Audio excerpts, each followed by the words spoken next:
maybe 10. So Oh no. Yeah. so we opened on the image of a small um, carved likeness of Queen Mab that had been on the table at the conclusion of the meeting. Um, and at the end of that meeting, uh, I'm assuming Rosa scoops it up. She still hasn't yet kind of resolved whether or not she's going to be trying to contact Mab and tell her, or just hand it off to one of the members of the Black Crosses.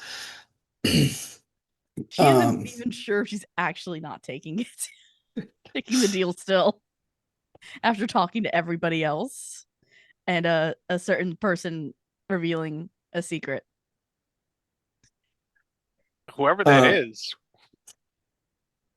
and so what's one is my first question is where's she headed for the night? And like what's her plan for the evening? Probably headed back to her shop. Uh, Basically just take care of things, make sure that it's no one else has come to face it as has happened in the past. Um, when she gets there, there are a few people that are outside of her shop. Um, but she gets like a worm. She once they turn, she recognizes that they are Jennies that work for the local madam for the Leaky Jugs, and they're putting up like decor for uh Winterfest, like on her shop for her.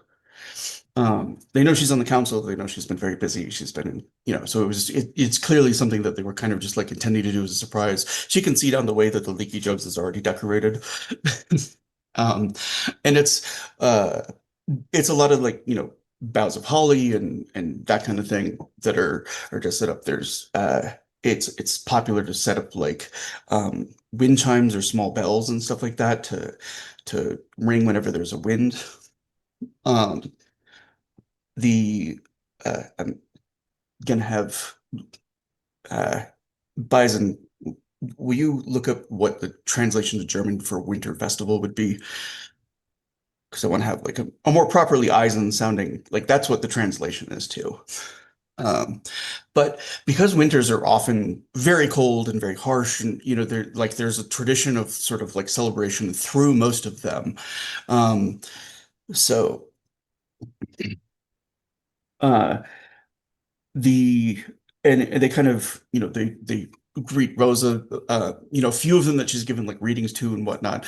They're happy to catch her up on like idle gossip of just you know totally met this guy, thinking about getting out of the profession, doing something else, or coming to some money, like all of the little things that she's like done small readings and predictions for and stuff like that. Um, Acting more as like a de facto therapist. Does that make sense? So, like that they can kind Yep. of vent about what it is that they want. And like a lot of times people who come to her for readings will come away with it like with a renewed focus on what the thing they actually want is. And that's usually kind of what she pulls out. And then when they come back, they've accomplished something. And it's more about the fact that they've been focusing on it ever since they had reading and they think it's like written in the stars than anything else. She doesn't have to use any magic. She doesn't have to like twist any strands. But she does get This is the all of easy the part of her life. yeah, it's kind of and there's a couple of them that have like gotten her little gifts and stuff like that just as they consider her a part of like their little community down here. And it's strange because like the hardship associated with being down in Finehearth, it brings the community together in a way that they didn't with the size and the difference in like wealth levels that was up in the riverfront. Does that make sense? It's a Yeah. distinctly different vibe living down there. Mhm. Um, so yeah, they have some small gifts for her. Uh, Grazie. Grazie, signoras. Um, they're in Vidachi, the tradition is to like open gifts in secret. In Eisen, it's clearly not so. Like, because in Vidachi, there's like a whole, if you don't like something, they don't want to like insult one another and just have like one more reason to have knives in the dark. Yeah. Like, especially over something that was like well intended. And also, if your gift is meant to be an insult, you can have an angry reaction or something like Yeah. that. This is disgusting. Kill her. Um, but in Eisen, it's a lot more of like they want to see your reaction. They're open and excited about it. And they're they're relatively humble gifts. Like one of them is like a tin like washing bowl for like washing your face and hands, and another one is just like a piece of attire for like a hairpiece, and like we haven't seen that cool spider hairpiece that you've had in a while. Still thinking it is a hairpiece and not an actual spider. Yeah. Um, and uh, but the last one is just like a few like an ear cuff, something that doesn't actually require piercing, but is like in vogue at the time in Eisen. So, Mhm. Uh, grazie. Grazie, signoras. um, and they leave her for the night after that. There's like embraces all around, and um, she heads into her shop and kind of has figurine and a few gifts, and hands getting colder by the minute as she's outside. Like the snows are still falling down. So. Um, what is she doing? Is she going straight to bed? Is she thinking about Uh, things? she's she's gonna spend a moment like think about things, especially. I hate to keep saying it, but like she was not going to tell anyone that she was expecting for a very long time, and so people now knowing, she's absolutely thinking about it much harder. Um, the yeah, there's just it's not necessarily like a feeling of being watched, but there is a feeling of like observation. Just it's maybe it's the not quite being alone, maybe it's something else. Um, but it's brief. Um, and then in the dark of night, there's a knock on her door. And it's Uh, just if maybe like slightly because of like the feeling of being watched like a moment before, that's a little like more unnerving than it could have been.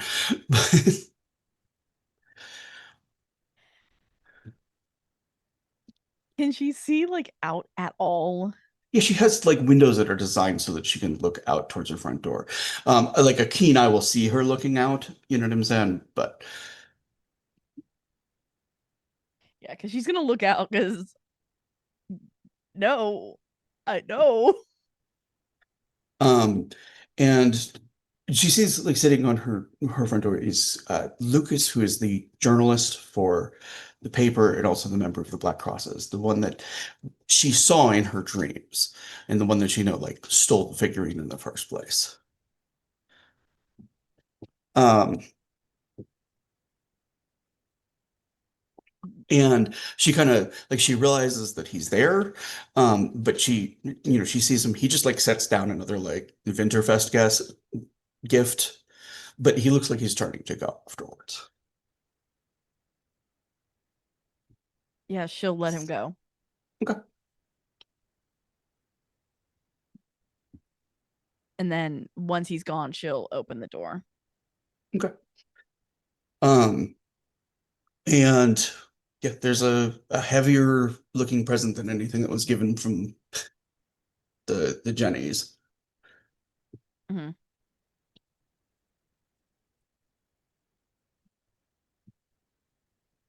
Um, I'm sorry, what is in the gift? Because she'll Well, open she it. she picked it up. So yeah, she's just opening on the Yeah, kind she of. opens up and it's a very practical gift. It's a pistol along with like everything that she would need to load it. And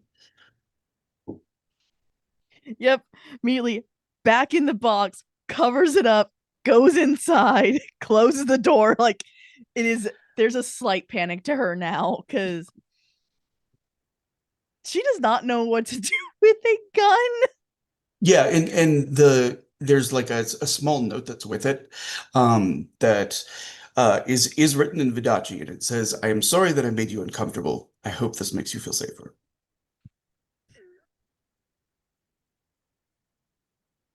And in Vidad, she just back. This was for the wrong person.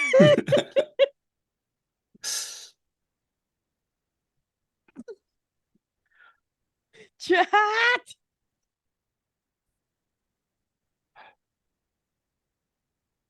Oh, Jimmy. Okay.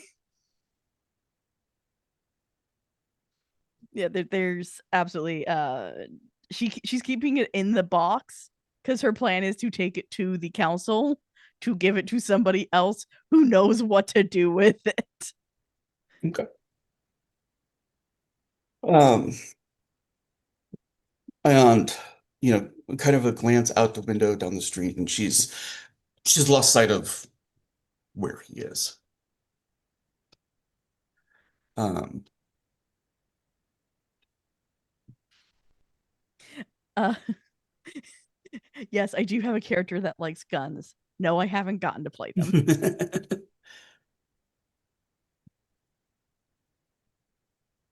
um, so the um, so the question is like, what is she doing for the rest of the night? She's kind of got it to herself. Yeah, she's um see she's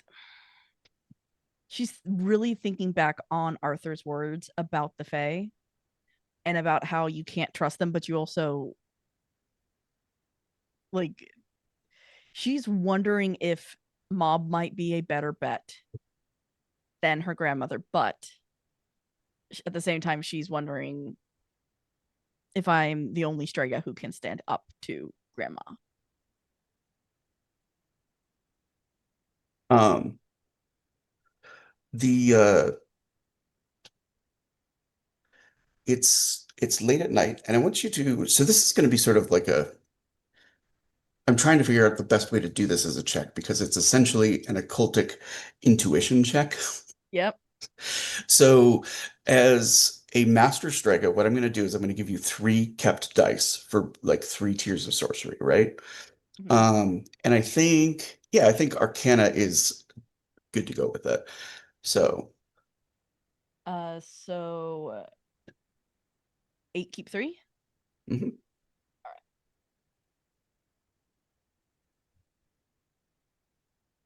So while you're doing that, I had a question in the chat as well about what are the Western traditions around this?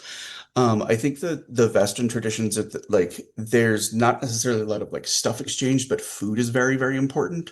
Like most of the gifts are like things that you can eat, and they've got a lot of traditions revolving around like wrestling and like small competitions and stuff like that. Like appropriate, like there are different ones for each caste.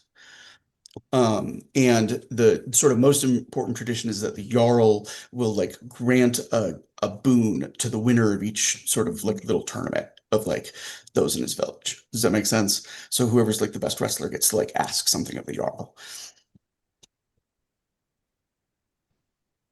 Sorry, I just pictured, sorry, Oh, go ahead. like a cute thing of her like celebrating with like all the ship workers because most of them are Vestin, like doing some of that with them, and like each of them just like thinking of a competition. Sorry, I just pictured that in my head, and I was like, huh, that's fun. Yeah, we can kind of stop in on that later. So, but okay, so how did you do on your roll? I got a 51. I got 2 explosions. This is 2 not on an Arcana 1. roll. You're not twisting any strands. This is not like actually you using sorcery. This is just a matter of like intuition. But man, those fate lashes are waiting for you.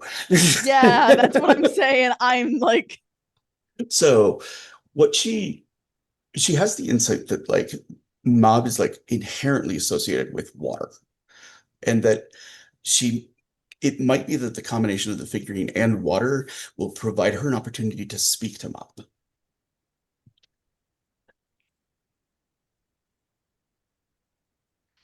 And she's got this new pretty bowl that she can use. Yay! Let's go. Never a bad idea to talk to a fey deity at the middle of the night. Let's go. Especially when pregnant. And the the filling the bowl with water is really easy because there's like snow on the ground outside, so you can just scoop and hold it by the fire. And gives her a chance to like make a fire. Or She reason probably to. she probably has already done it. Yeah. Just staying warm. Because there's enough shadows in the night and in the room. Yeah. She's got a good reason to try to get there to be less shadows in her room. Just a little. And as she kind of like puts the figurine into it, it like sort of seems to float on the surface. Does that make sense? Like upright. And then it sinks very slowly below it. And for a moment she can see the figurine just kind of like in mid-water, and then it seems like squid ink spreads out from around it until she's looking into a basin of like pure black. And she sees the eyes like open up inside of it, and she's being looked at by, she doesn't, I don't know if she really like looked too closely at the Queen of the Sea's eyes, but like they are a very dark, stormy ocean kind of blue, and they're very distinctive now that she's looking at them. None of the other features of her face are there, just the eyes. So um and uh her voice says, I can feel your uncertainty. I worry that I'm the only one who'll be able to stand up to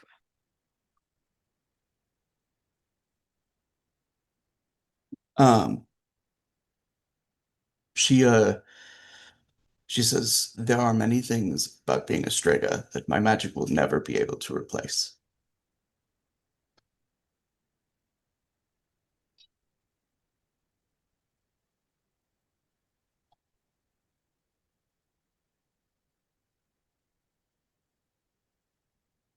She says, is your concern about the ability to stop your grandmother or to stop what is controlling her? Hearing at what is controlling her, her eyes, like there's absolutely like a what? Uh I I guess my thought is maybe a Strega can save them. Bring them back. She says, the unraveled are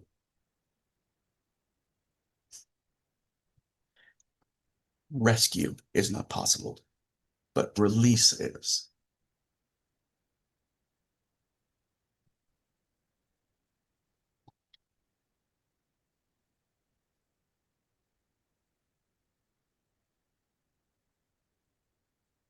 And would you be able to teach me that?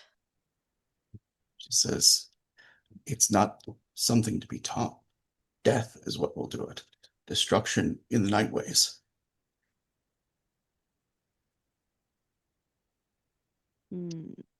Nightways? She says, the place that you saw. She says, the place that you traveled in your dreams. See.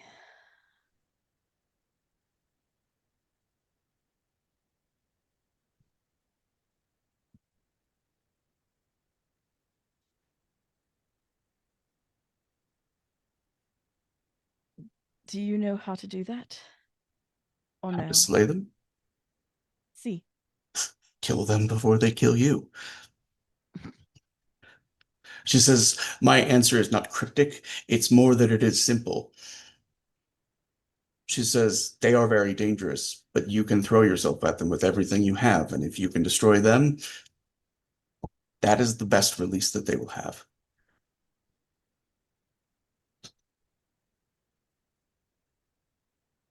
Is your magic able to destroy them?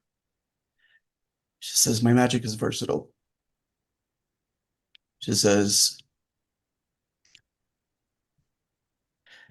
let me be very honest with you.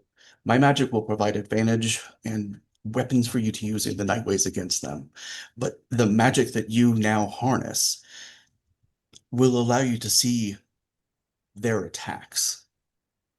In the Nightways, they can wield their mastery of the fate like a whip. They can command the strands there and use them to bring quick death. Says, without your magic, you won't be able to see their attacks. Says, but I don't know as you will have a weapon suitable to slay them. That doesn't mean there aren't such weapons amongst your companions.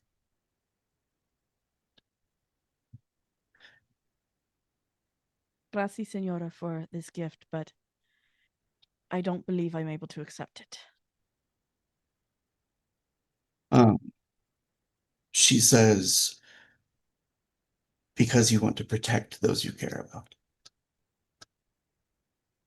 Yes, Senora.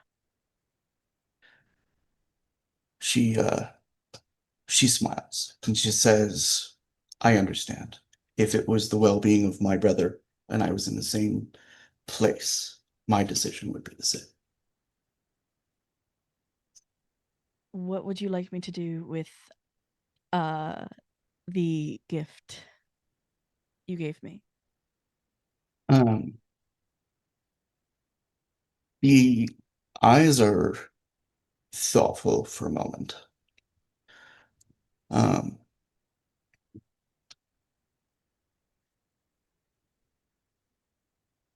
Says the reason that I wanted to give you the gift that I did is because I know a war is coming between myself and the Sealy courts.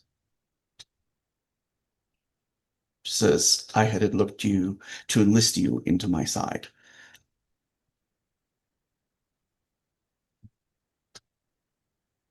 Says, but I was upfront about that at the time that I offered the gift.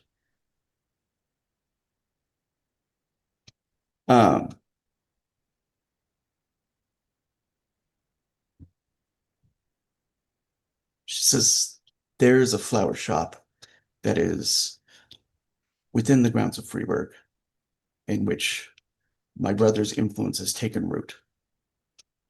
Says, I would like you to bury this figurine within the soil there.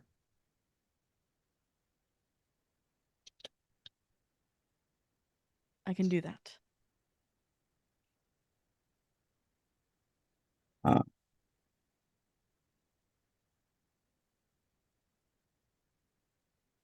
She says, you have dealt with me honorably, and I will not forget that.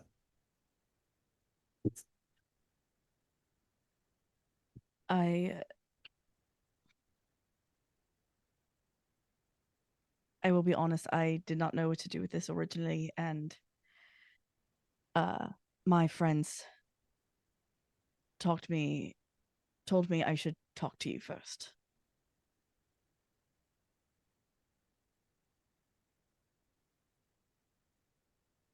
My kind, unseelie and seelie alike, we are fed by the emotions of the mortals that we deal with. For myself, the majority of that emotion is terror and fear. Even small amounts of respect and admiration resonate deeply.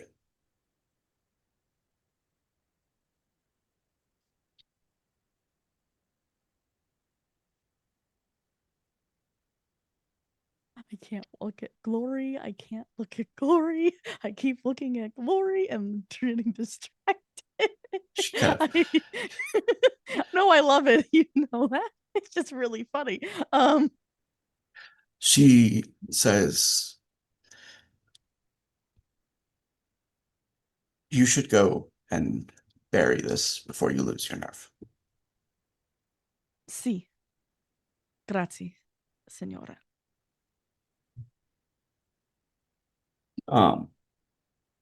And suddenly like the figurine is just there sitting on the bottom of a tin bowl of water.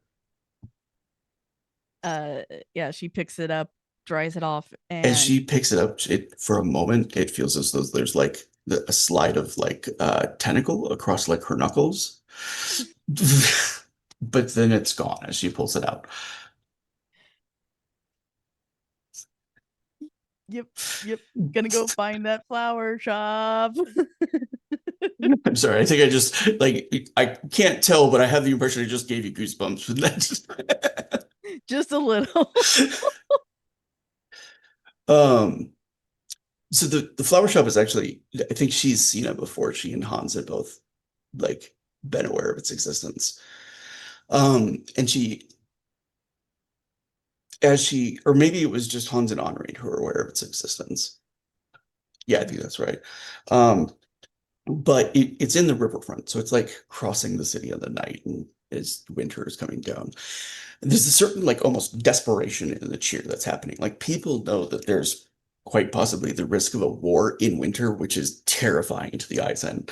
Um, then uh, the but she finds the flower shop and it's eerie when she goes in because like there's like this is the kind of duplex where somebody would live, but there's enough dust on it that like or not duplex, but like there'd be an upper floor over the shop, and there's enough dust on it to indicate that nobody's been here for some time. Um, there's a few like footprints in the dirt in the dust inside of it that indicates like children have come in, but like not stayed long. Yeah. And it has a small, like out of the back of the shop, there's like a small, like fenced in area where, like during the summer and spring, she can grow different flowers and herbs and stuff like that. Um, and the only thing that's growing there is small shoots of black saplings. There is no other like sign of flowers, and there's just a sort of like chill as she enters the area. Yeah, she's going to find one of the dirt spots that the black shoots aren't coming up. Okay. And yeah, she's just gonna use her hands and dig a hole, try and make it deep enough to put the idol in, and when she does, she makes sure to move all the dirt over, like pat it on.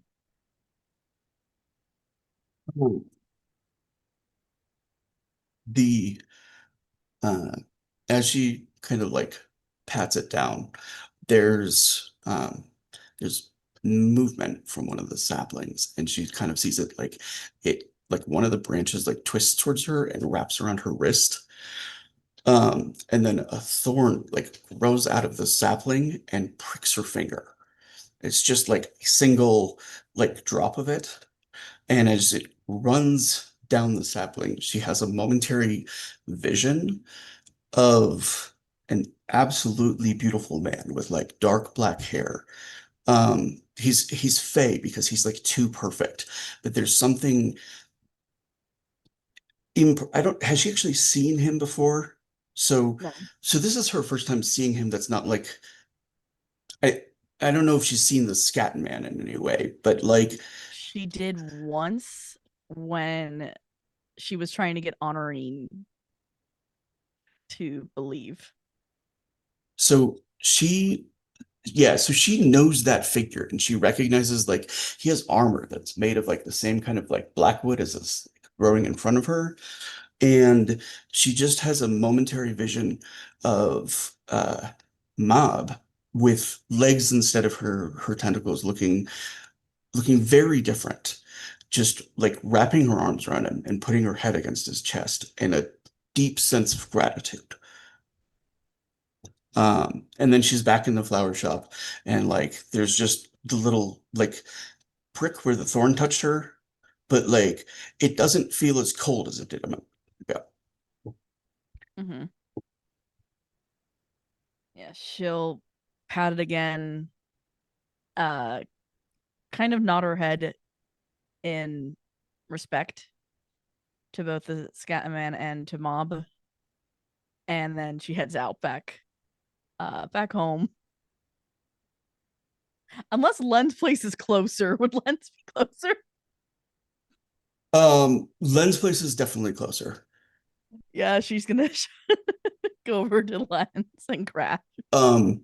Yeah, and she's like stepping on her way, and like she has once more the kind of like sense of like observation that kind of gives a like tingle to her spine. And then it goes from like a little like prickle of alarm to like a 5 alarm fire of like something is wrong. And uh as she is headed that way, there's like a thump in the alley that's closest to her as she walks by. And she watches a body like drop out of the shadows and drop to its knees and fall headless on the ground before her. She watches blood just like flow out of its neck. And as she's kind of like stepping away from it, she realizes it's the Black Cross that came to deliver the gun to her book. She recognizes the clothes that he was wearing. She has no idea where its head is. It did not fall as well, but the body is there and spilling blood across the pavement. And as blood crawls across the stone, I'm gonna drop the curtain. Trauma. Scream, curtain, cut. All right. So let me open my little bit here.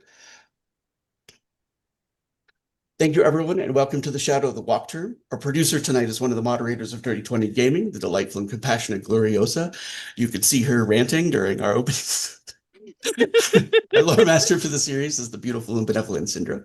Before we get started, I wanted to give a content warning. While the spirit of Seven Sea is swashbuckling adventure and shadowy intrigue, the story will deal with mature themes, including death, loss, suicide, and grief.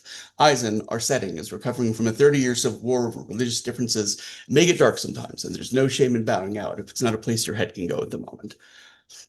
I also want to mention we have 3 games starting this week. We have a double feature game on Monday run by our very own Discord daddy and channel father, Kevin. Pandora's Gift is 2 distinct D&D games set in the ancient mythological world of Greece. We also have a Humblewood adventure starting this Wednesday, The Humbled Heart, run by our very own Hellhounds 20.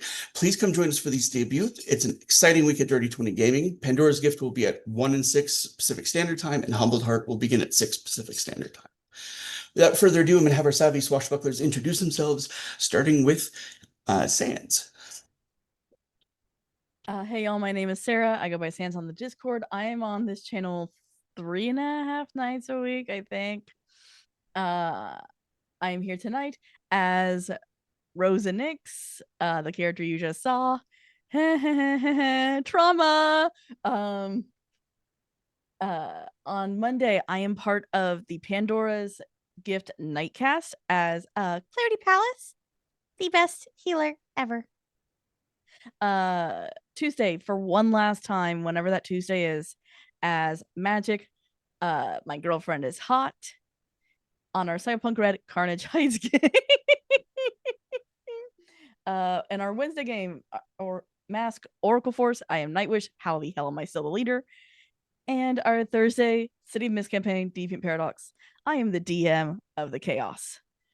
When I'm not here, you can find me over on Tango Productions working on stuff and things with the Scarred Adventurer and Rock Paper Fox. That'll come out eventually. I got my everything wrong. Yay. I can't remember if it's hot potato. Hot potato. Hot potato. Unless Ruth's eating, and then it always goes to Ruth. Okay. Yeah. So let's give it over to the person who hasn't been here often, Arthur. Hello, I am the Scarred Adventurer. I have returned today as Arthur Wolf, which is exciting. When I'm not here as Arthur Wolf, you'll find me one last Tuesday playing the Overkill Incarnate Red Death in our phenomenally run Cyberpunk Red campaign that I'm going to miss so much. Other than that, you can find me running on alternate Wednesdays the Oracle Force campaign as the narrator, which is a lot of fun, and I do crazy stuff, and I prep a lot. but also so I prep like nothing. It's a weird mix. Thursdays, you will find me as Noel Harper. I'm looking forward to coming back to that as well. I've just been away for a little while, so I'm happy to be here again. And otherwise, I'm working with Tangor Productions to bring stuff and things in the near future with the wonderful Sarah and Rock Paper Fox, as well as eventually, once it's up and running, I'll be in Real DM's Roll D20s, run by Rock Paper Fox as well. So look forward to that in the future. When that future is, no one can tell you because no one really knows. But that's the fun part. Anyways, I'm going to drop this off to the person that just mentioned me in the little cat in our little Zoom chat. So take it away, Bison. That's me. Hi. I am Bison _ Stonefist. I'm a regular on this channel. I'm here. We're gonna go with 3, tentatively 4 nights a week because the Tuesday might happen this week. Because yeah, that's my game. That's the one I've been running. Cyberpunk Red, Carnage Heights. That was Tuesdays. Check out the YouTube for the 3 years of backlog, which is wild. That's my first campaign, by the way. Tonight I'm playing Gav the Grin, who is our lovable sewer surf and suplex machine. He kind of, it's weird. I did not build him like this, but he's kind of become a bit of a renaissance man, and I love it. I will be in the Suncast for Pandora's Gift, playing Bolfades Caridia, a humble priest of Hephaestus. And he'll be cracking along on Mondays. And on Thursdays, yes, Fat Kyle, you got the joke. On Thursdays, I am in Deviant Paradox playing Garrett Sakes, our emo before it was cool emo kid. And he's a lot of fun. Really enjoyed this last week, and I'm really excited for the next week. So that's all I do other than post an absurd amount of memes and YouTube shorts in the Discord, because I'm there all the time. And yeah, so let's throw it to Becca. Hi, folks. It's me, Bat Kyle, your friendly neighborhood menace.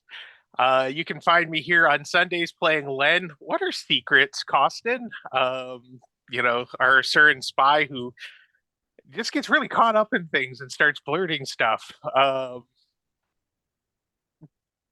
But he also finds out things, It's helpful too, right? I saw that. That aside, you can find me in no other games right now, although I did get an idea for a one shot I want to run now. We had a discussion about whether or not a vampire landlord could let himself into your apartment or not. So keep an ear out for that because I think it's going to be a lot of fun and I definitely want to do it. Still on the fence about the Scion thing, but either way, you can't really find me on social media either because I hate it. But if you are in our wonderful Discord full of wonderful people, you will be treated to my horrible food memes and general chaos. Which you can also find in the chats for most of the games that have been mentioned. And with that, over to Glory. Hey everybody! I am Blaze of Gloriosa, better known around here as Glory, or sometimes my very angry producer. I produce on this channel 2 nights a week on alternate Wednesdays for our Masks, a new generation game, Oracle Force, which will not be airing this week in favor of our debut. It'll be airing next week and then alternate Wednesdays after. On Thursdays for our City of Mist campaign, Deviant Paradox, you can catch me in front of the camera 1 night a week on my own channel, streaming games and probably info dumping. And then tonight, as honoring, I can't believe my only nobility is Eisen. Cease to cease. I have things to say, but they're all going to be in character. So let's go over to Ruth next. Hi, I'm Ruth. You found me. I am here today as whoa! I have the names in front of me. As Just go with it. They're all As Nora Runa- now. Yes. As Runa Ingvold's daughter, our resident Vestin. On tomorrow, Monday, you can find me as Xenon Alcides, cleric of Nyx, which I'm super excited. Tuesday, whatever Tuesday we do this, for the last time as Exit.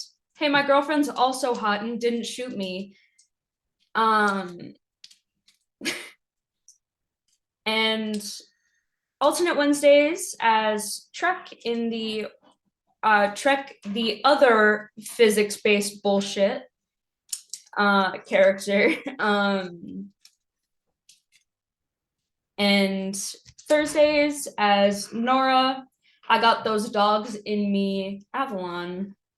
Those dogs being those gays, as she likes to call them. Anyway, that's all for me. Rory. Whoa. Hello, everybody. My name's Surprise. Rory. This is a surprise, guys. It's me again. Yoo-hoo! Boo! Did I get you? It's always a pleasure to be here on this wonderful Sunday evening. This wonderful game, playing the wonderful Soldier Boy, Hans Reifenstahl. When I'm not on here on Sundays, you can also find me, the technically fourth person in this game, who's also part of Oracle Force, playing Graviton. Where the hell did all my goddamn leftovers go? Oh right, I ate them because I'm a angsty teenager. Also physics-based bullshit. It's a lot of fun. Catch up on the YouTube. It's worth it. Trust. And well, that just leaves me. Procrastination incarnate. I have, oh God, so many personal projects on the go right now and nothing ready to talk about yet. So keep waiting. It'll be worth it eventually. That's about it for me. Alley-oop, toss the speaking ball back over to Siosa. Hello, I am Siosa, and I am the storyteller for Shadow of the Wachtturm. You can find me here on Sundays and on the Discord. I am also allergic to social media, so if you want to drop me a message, do it in the chat or find me on the Discord. So we're gonna focus back in on it's fairly late in the evening, as Arthur returns from his travels through Heelgren lands. I want to talk a little bit about what he's seen because coming from Avalon, as much as he's traveled, nothing quite gives him the appreciation for how much the Queen of Avalon, even in the distant like Highlands Marches and Innismore and stuff like that, cares for the well-being of every village. He has never seen in his travels thus far peasantry that have been so taken advantage and pushed to the breaking point by their iron prince before. The lands of Heelgren were like destitute on a level he hasn't really seen. And then absolutely scourged by military who are accustomed to doing murder for intimidation on a regular basis. And that was before Hilgren died. Like they were just accustomed to killing people just to keep the peasantry in line on a routine level. The entire land of like Hilgren was covered in like war relics that nobody remembered the occasions they celebrated. And his brief glimpse of the palace of the former Reifenstahl was of a half-wrecked like stone palace that was being eaten by the swamp it was next to. Like literally, it seemed like there were like deadly poisonous rainbow fungus that were growing up the sides of it, and more of it was sliding into the swamp. So he comes back to a sort of like cheerful Freiburg with people like putting up decorations for Winterfest and like, you know, just like walking in the city and coming in through like the Feinhardt area. There are people that are offering him like spiced wine and, you know, like the little like snacks that are for like the winter occasion of like it's like all the foods that are gonna go bad quickly, that are like can't really be like refrigerated and held. So there's like a lot of like leftover like fruits and things that have all been like dried into preserves and spread across different cookies and whatnot that are just like sort of being handed out to like everybody coming into the city. And he gets handfuls of them, and then a decision as to like where he's headed. He's heading back to Logan because while it's nothing against the council, it's just he can never tell where they're going to be at any given time. There is You can, usually like, somebody you at can- the bear house, You but can go to the bear house and hope they'll all show up eventually, but it's one of those. I should probably return to my boss first and then talk to everyone else. um and though it's a late hour at the city hall when he arrives there, he sees that Logan is still taking a few petitioners. The city hall is where people come to kind of like put forward their problems, and like the the city hall, by virtue of how the structure of authority is set up, isn't necessarily that he can just rule on something. It's that everybody who comes before him agrees to abide by his ruling, so they can have an outside third party decide fairly. Does that make sense? And like in going into it, they agree to be bound by the arbitration of whoever they have. Rosa has been doing it. Wilma has been doing it forever. Logan has started taking a turn at it, um, and has probably some of the longest deliberations because he's probably the most well-read of the three of them, and he likes to dip into like 3 century-old precedents from former imperators and you know ancient Newman traditions and stuff like that. And like the reasons that he usually comes to thing are pretty solid, but like the way he gets there usually takes a lot longer than anybody really wants to deal with. Meanwhile, there's a farmer there like, dude, I just need an answer about my sheep.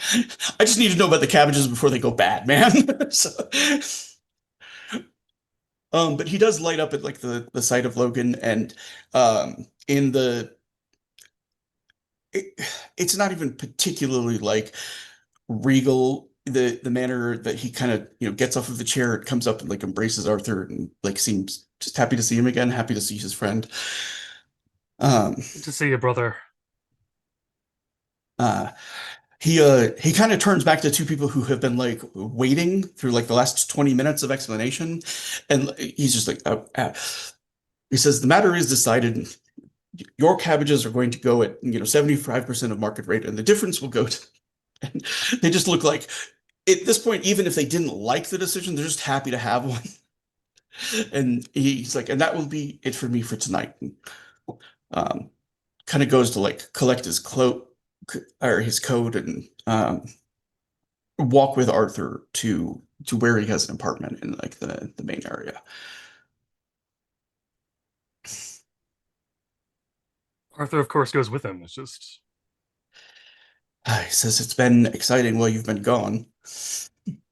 I find it tends to be exciting when I'm gone. It tends to be fairly not. It doesn't. It's not unexciting when I'm here. It's just I'm not. You have me going from place to place, and then I'm kidnapped by Fey folk, and it's just a lot of stuff. It's just a lot of stuff. Uh, and he smiles and he says, "Let's catch each other up." And he stops by like a cart. He grabs like the food necessary to cook, and like the two of you are soon up in his. It's While he's like grabbing food necessary to cook, Arthur is standing there and going, "No, put that back. No, that one. It's that one. You want that one? No, says, I don't "Just care buy if that what one's you the want. shiniest. I'm going to buy what I want." No, I'm telling you together. that one is terribly put together. And look, that fish that you're grabbing is clearly is not fresh at all. It looks fresh, but it's not fresh. You can tell by the way that it's standing on its. Yeah, After an the argument, the end of the argument is very much, look, which of the two of us, who is the chef here? he's like, fine. He says, but we're going to cook dinner together. We're going to catch each other up. So Yes, absolutely. I'm just telling you, what you're grabbing looked. No. he his apartment is like, for an Iron Prince, it's insanely modest, right? It is in like the heart of the city, which is like the most expensive area.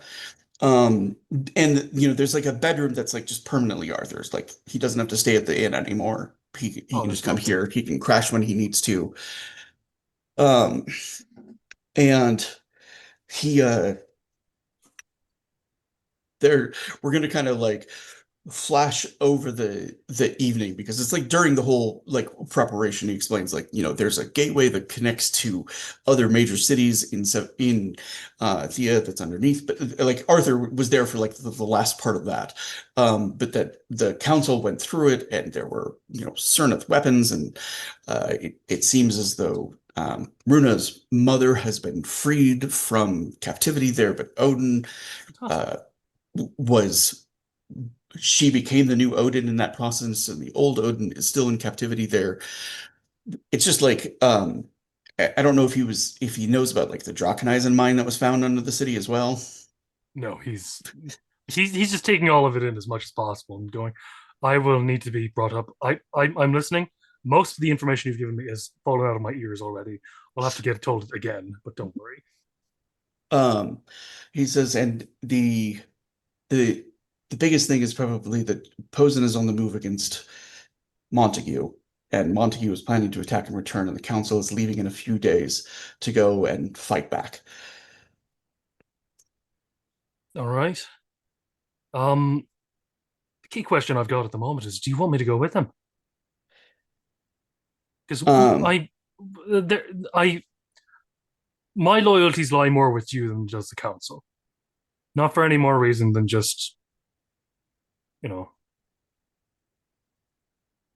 I understand. He says, I think the council could use you, and if nothing comes up at the last minute that I need you for, I would say go with them. then off with them I'll go. After we finish this, this steak is marbled perfectly, so you'll want to eat it very nicely. Take your Yeah. time with it. Don't scarf it down. Um, he says, never been a problem.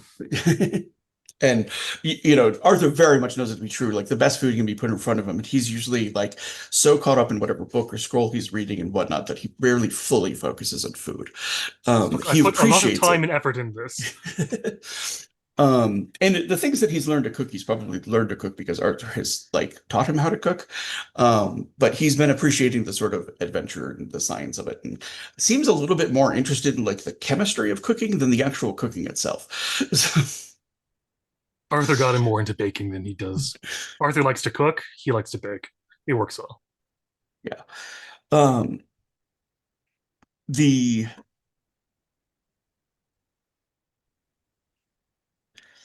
He says, "Tell me how things went in Heelrun." Well, you see, I've gone village to village. They are unpleasant little places, but I did manage to make a thing. So they are happy to accept our help with condition. Due to the fact that you didn't want to take taxes from them, and of course there's an entire political machinations of what everything would be like for taxes and everything like that. So we're in agreement that that's not happening. What I'm trying to say instead is that I've gotten them to agree to, instead of us taking money from them as they wanted us to, because that feels more transactional, more sense making to them. Of we have first priority to buy the food that they produce, and we get it at a discount. He says, and in Which would be return, we'll equivalent provide to them what with. taxes, and then in return we provide them with protection and help when they need it. That's a good arrangement. Took me a Um, lot of finagling and will they more be able than to one seduction. accept? Will they be able to accept some people from around Freeburg who might wish for a permanent place to stay? I believe they would, and I think it would take some time for them to just to kind of acclimate themselves with each other, so that they feel more understanding of where each person comes from. We can't force and rush this, but if we have some people that want to move from Freeburg to there, or that you'll have moved to Freeburg from here, move from Freeburg to there. My words, it's the potatoes I did. They're getting all tangled up in my mouth. Um,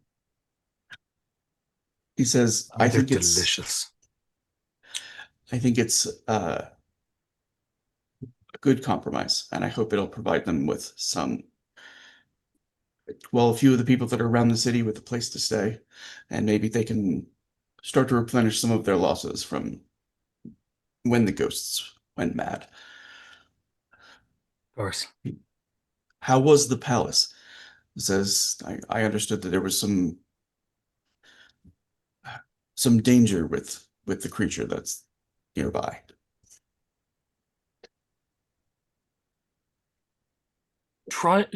Please remind me about the creature in the So palace. the actual creature resides in the swamp. It's the Verschlingen. It's the massive like monster that like corrupts the things that are in its area and poisons them. And it was like the swamp itself had been creeping up the palace and eating parts of it. So its influence is clearly expanding. Yeah, that is explained fairly succinctly. And yeah, there's a question asked of like that's the oldest known Verschlingen that they know of. So I mean, anyone that you have to go and try to deal with that Verschlingen is sort of how best to describe it. It's like throwing pebbles at a mountain and expecting it to split open. says it's definitely a problem that has to be dealt with eventually. Yes.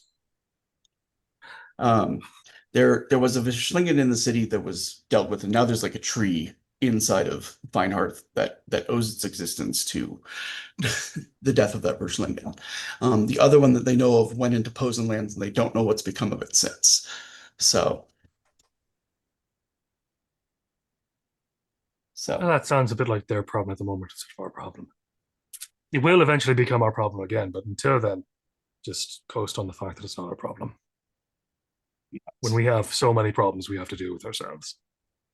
I'm aware. He says I'm just obviously there's so many to take in. He says you can't keep your eye on all of them, but that's not something I'm willing to forget about just yet.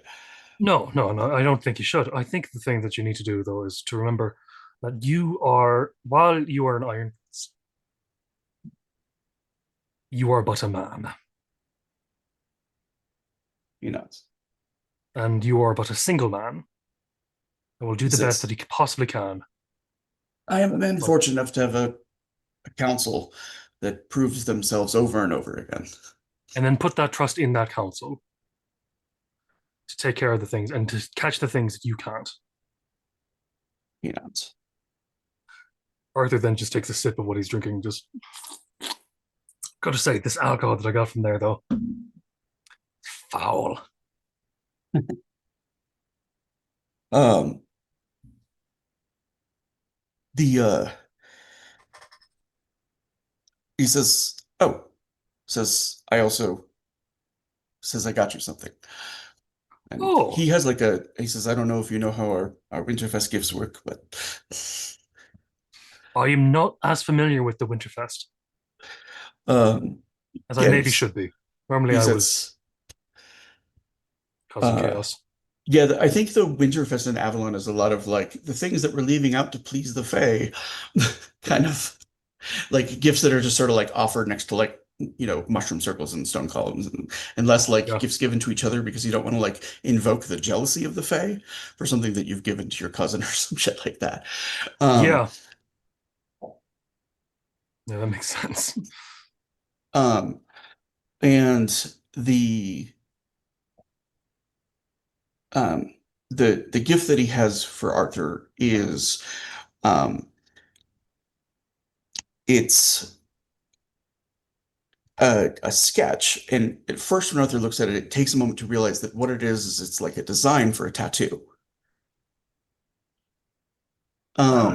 And the design of it is like a wolf on one side facing one direction and a Draken's head on the other facing the opposite way.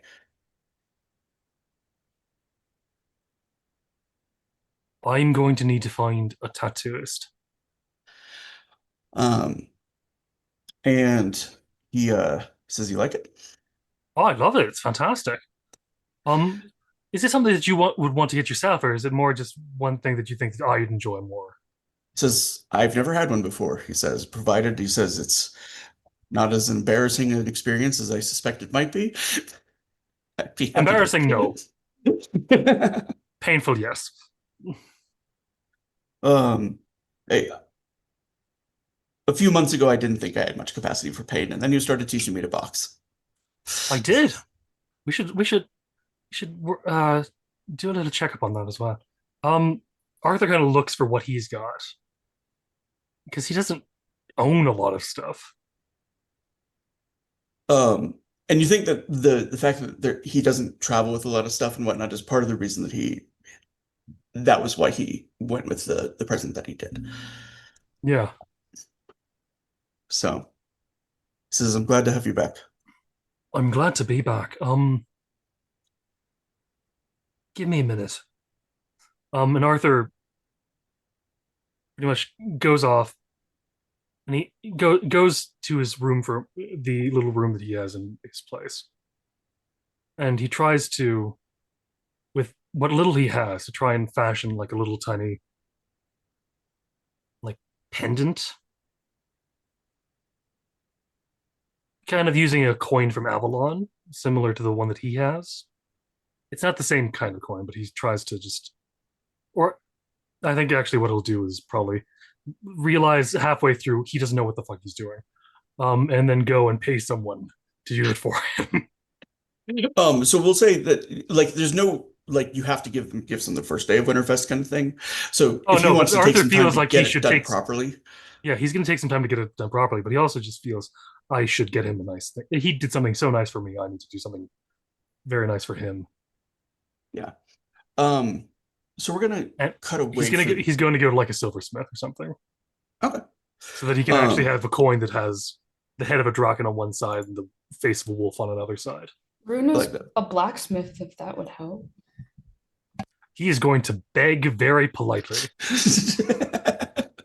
She'll do it. Think Um, about the kind of person Runa is. She'll do it. we can absolutely cut to like the next morning when Arthur is like showing up and like Runa's at like the shipwrights where she like the vested are in full competition mode, like doing like wrestling and like there's like a food eating contest and it's like 7 in the morning and there's another group that's having a drinking contest.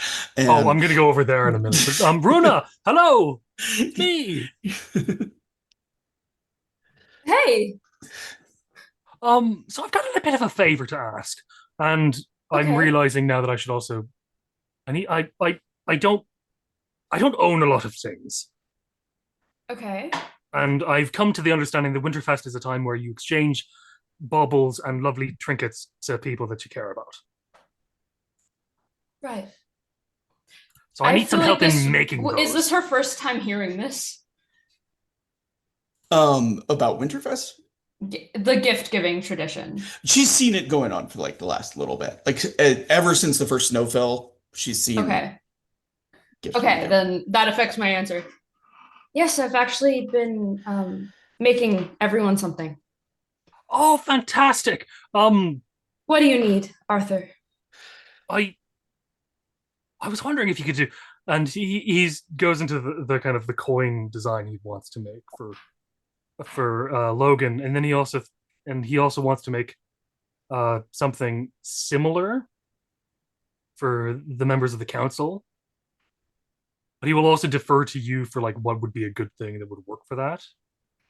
And he's going to go and find someone else in the council to go, so what can I get Runa? This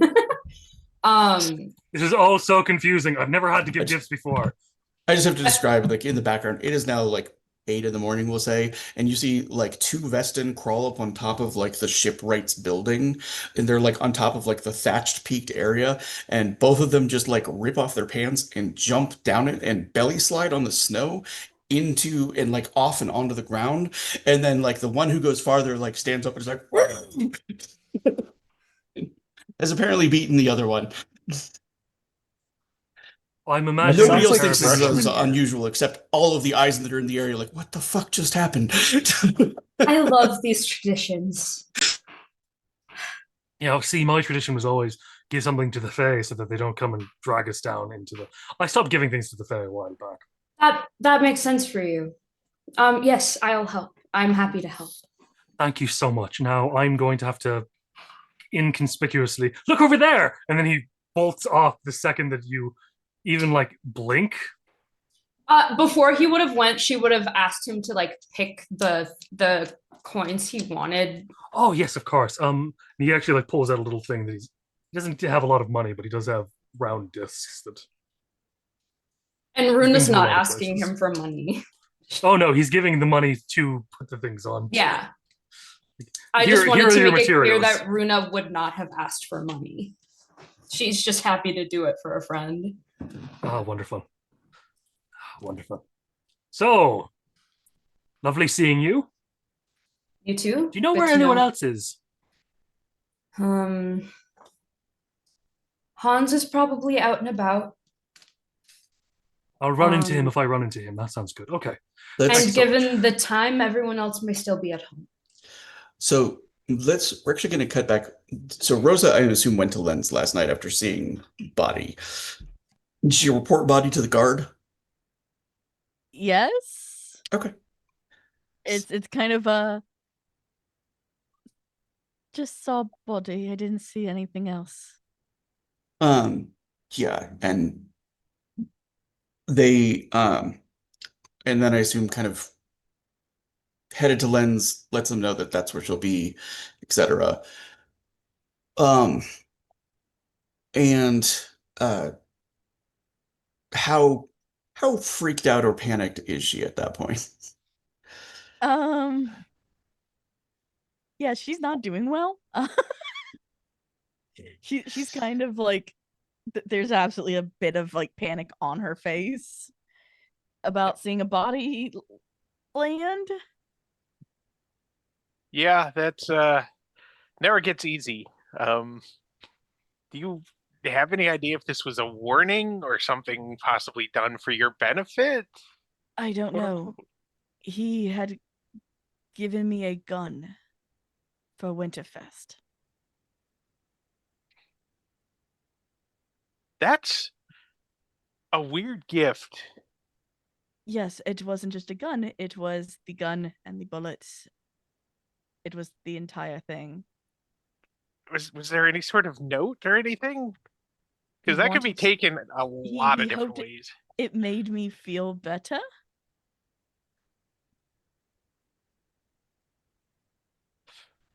And he Because didn't he know you at knew all, did he? no. No, he did not. Huh.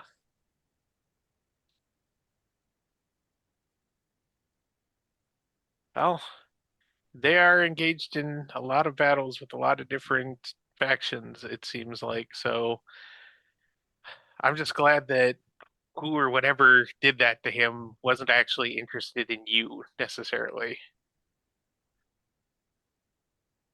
I would not.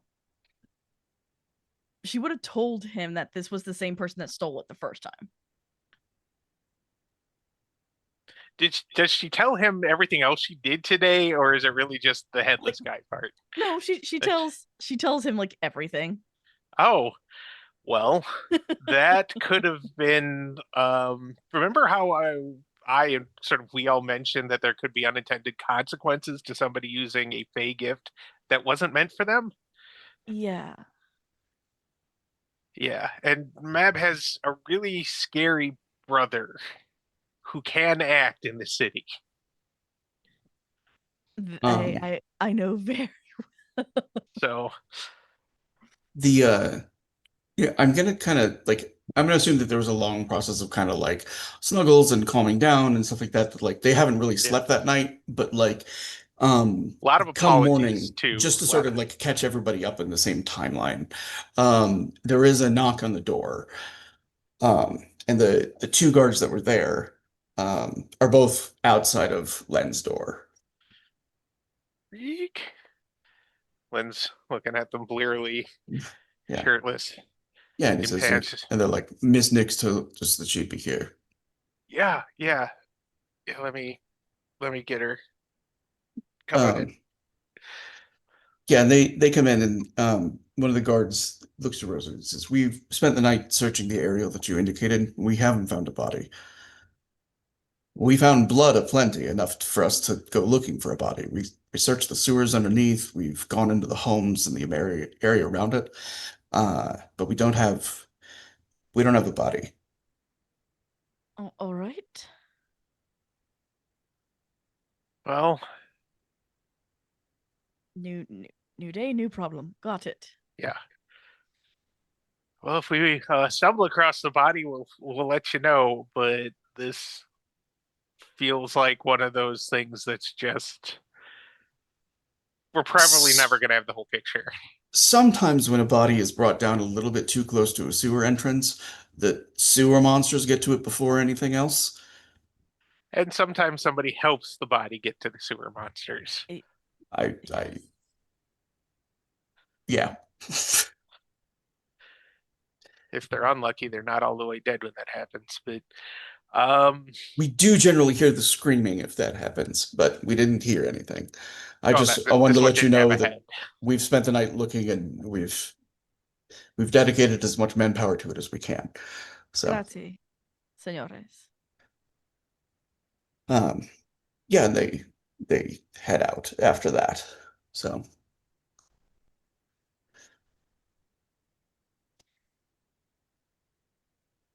Well, do we have any? It's just like as much to Rose as to himself. It's like, do we actually have any way to get a hold of those Black Cross guys to let them know what happened? Because I feel like if they don't already know, we should probably tell them. Maybe? I don't know. Maybe we bring this to the rest of the council. Yeah, I think we're gonna have to. Yeah. Because the only way I can think of to kind of get in contact with them, unless one of them is following us right now, um, is to go down to the gate, and I don't really want to go down to the gate right now. I had enough of going through that gate for a while, to be honest, and not just because of the possible brain damage from electrocution. Um,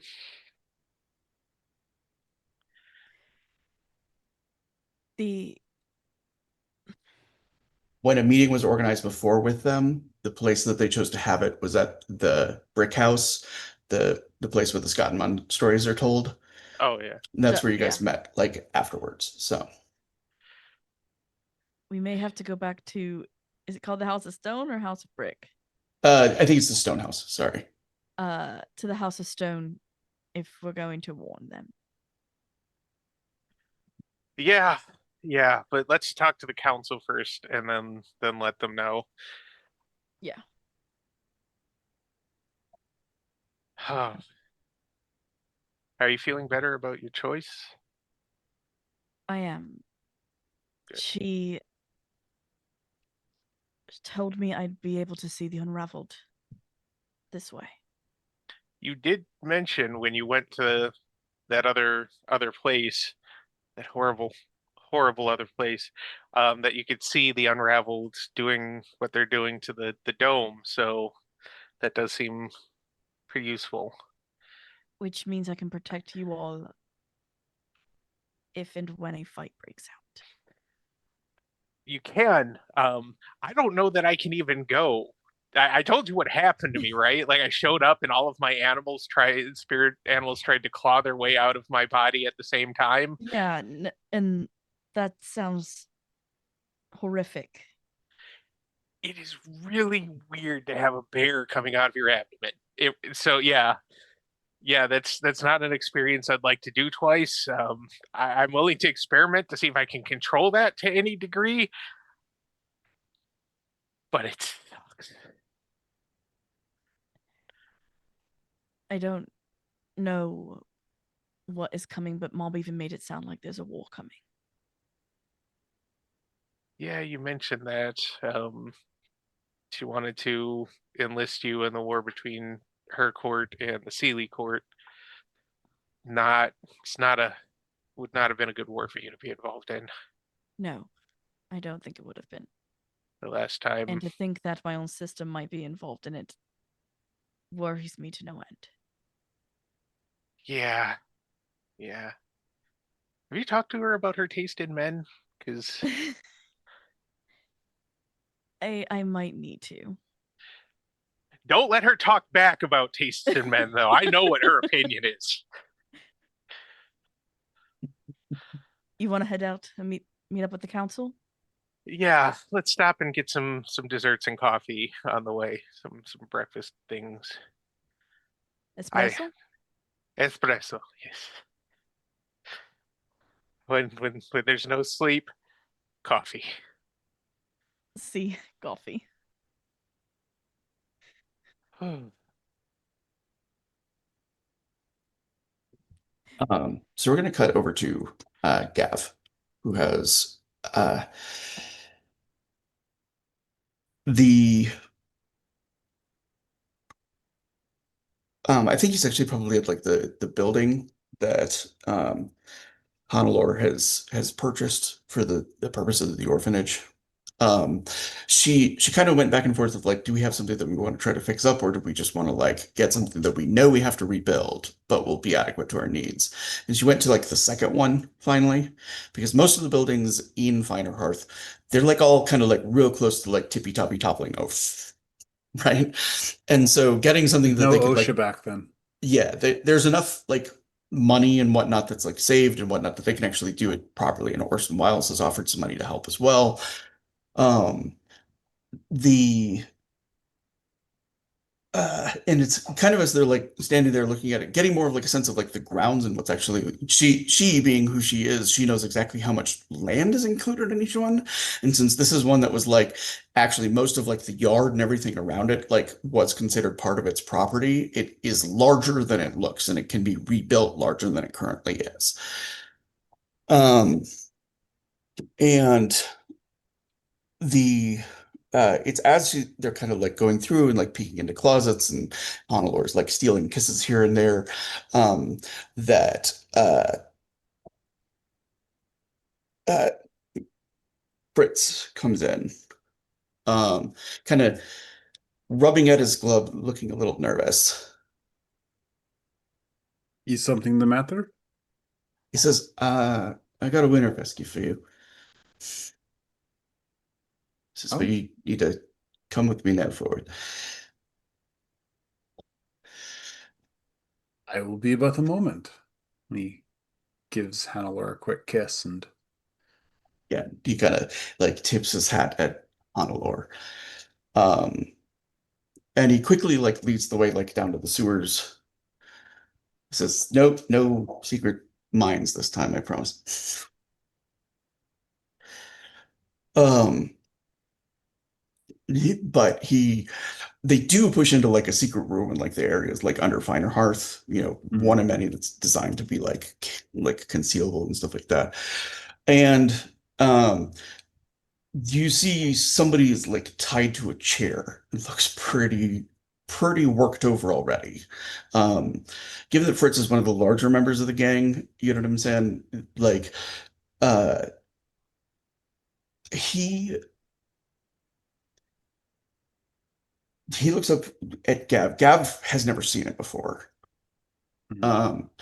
He says, "You know how Hannelore started teaching us to read?" Yeah.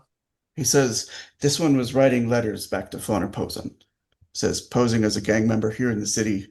He says, "Up on the north side." North side of Finerherd, He says, "Riverfront." Riverfront. Now, why would someone as lowly as you be speaking to someone so high up in Eisen society? He says, "These little brats are liars." He says, "I just found one of their little stashes, that's all." Stashes of what? And he says, "Guns, black powder." Those stashes belong to the council. Um, The Red Hands were keeping an eye on it for me. uh, and the Fritz like crosses his arms. He says, "We didn't find him," he says, going through a stash.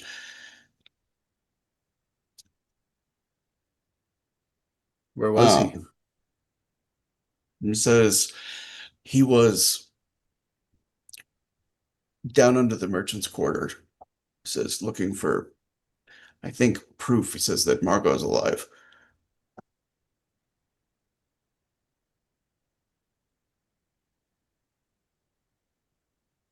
That is a problem. You know, the person you are talking to wishes to see this city burn, which makes Um, you an enemy of this city. he says, you're the one who says keeping that bitch alive.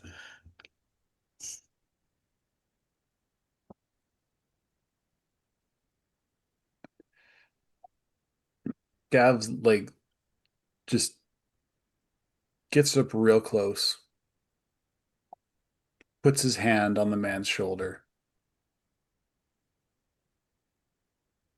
A woman with a delayed death sentence still has a death sentence, da? Just as a traitor who does not stand at the gallows has not met the gallows yet, da? Says, either way, it's too late. She knows.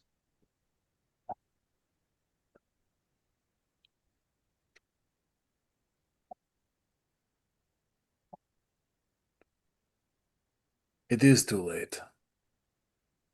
And he squeezes. Is he intending to intimidate or is he killing the guy? He's intending to intimidate. He's basically got his thumb on the man's clavicle and he's pushing. Um, the strongest proof that this person is a spy for Posen above anything else is the degree to which he would rather meet his fate here than turn on Posen.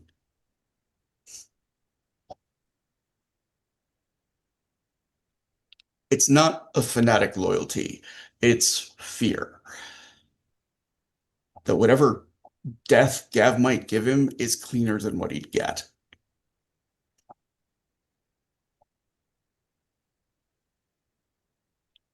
You would rather die.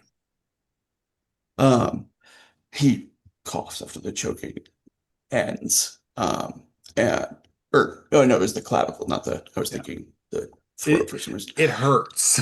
Oh yeah, no, I've been there. And he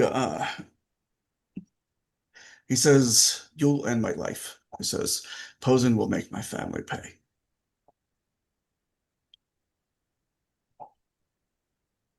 Is your family here in Freiburg? Posen then. You know. He says they were cannot invited to help the your palace family. before I came here. I cannot help your family. Um, he he says, "And do what you have to do."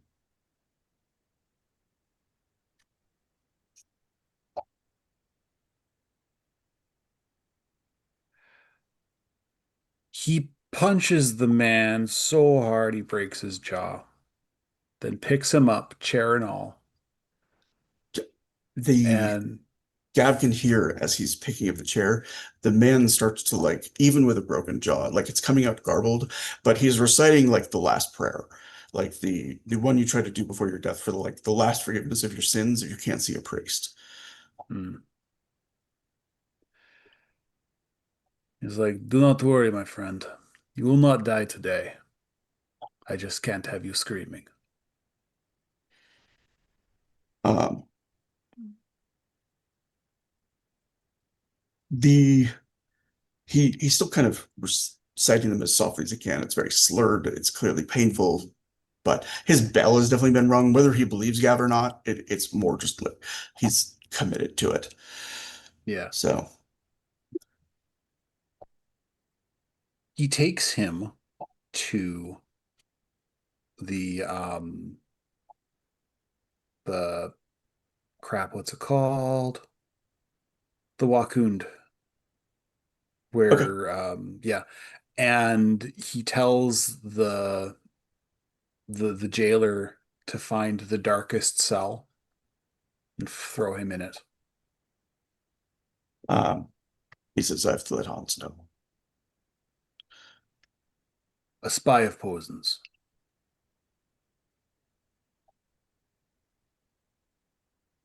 Just to give Hans something to work with. And I will see Captain Hans at the bear house later today.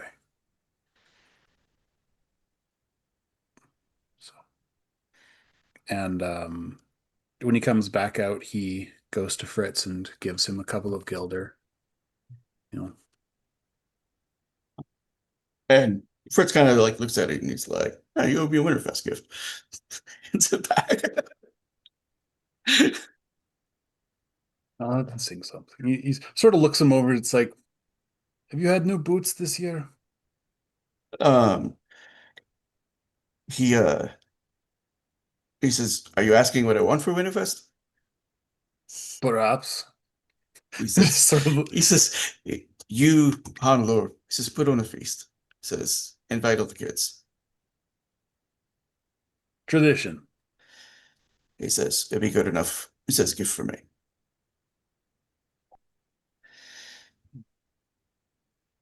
Still slips a guilder in his hand when he shakes it.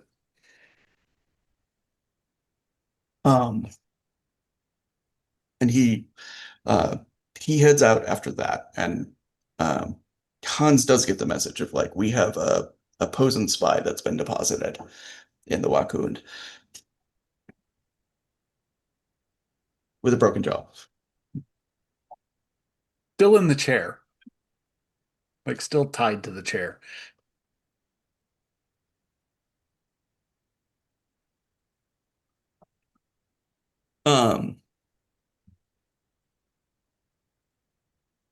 The so I want to get something in for everybody today, and I know we're kind of running a little low on time, but so I'm gonna cut to Honorine. She's probably, I think at this point, like she's overseeing, like it's early mornings that she starts overseeing like the rehearsals and stuff like that. Jamais is there, absolutely like enjoying just that process. Like there are things to do and preparations to make because I think Honorine's planning on going with them to like the war party, but like Jamais is using it as an excuse to just like spend time with them. It's very amusing to watch how much Veronica has absolutely developed a crush on her. Veronica is like very sort of like fickle by nature, and Janae is like steadfast enough and fully like enough years her senior to be very much a mommy more than like a equal aged. Um, but Janae absolutely like handles it in stride, gives her like the kind of feedback of somebody who's a real appreciative figure of theater to like the difference between like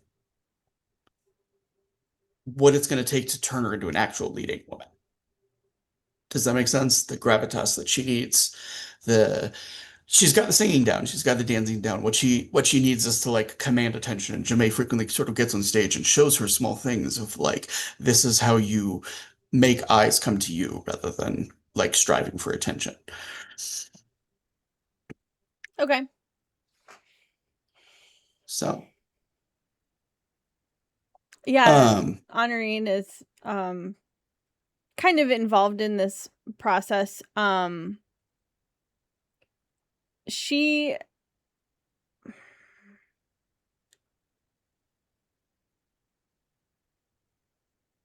I know there's preparations for going to like the war party and whatnot, but she had also talked to Rosa about going to Vodacce and learning more about like the other Strega that exist in the world. And possibly also like learning a little more about her own heritage, even though she doesn't feel all that connected to it. Like right now, it's not like she can get in touch with her Montaigne heritage a whole lot. So I think she's been feeling that out a little bit as well. So two questions. One is, what is the method she's planning on traveling? She's planning on traveling via like the tube system underneath, like, or is she planning on traveling through Vodacce during the winter and southern war-torn Eisen? Well, so We what's the climate in Vidachi again? What's the what? What's the climate? Um, like Mediterranean Italy. Oh, sure, of course, Mediterranean Italy. Go there all the time. Very warm, short of tropical, but humid. Um, Cold winters, but warm summers. Okay.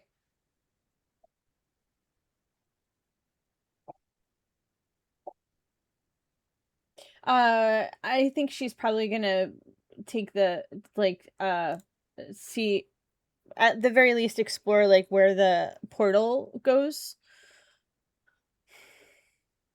Like that's what you meant by the tube system, right? Yeah.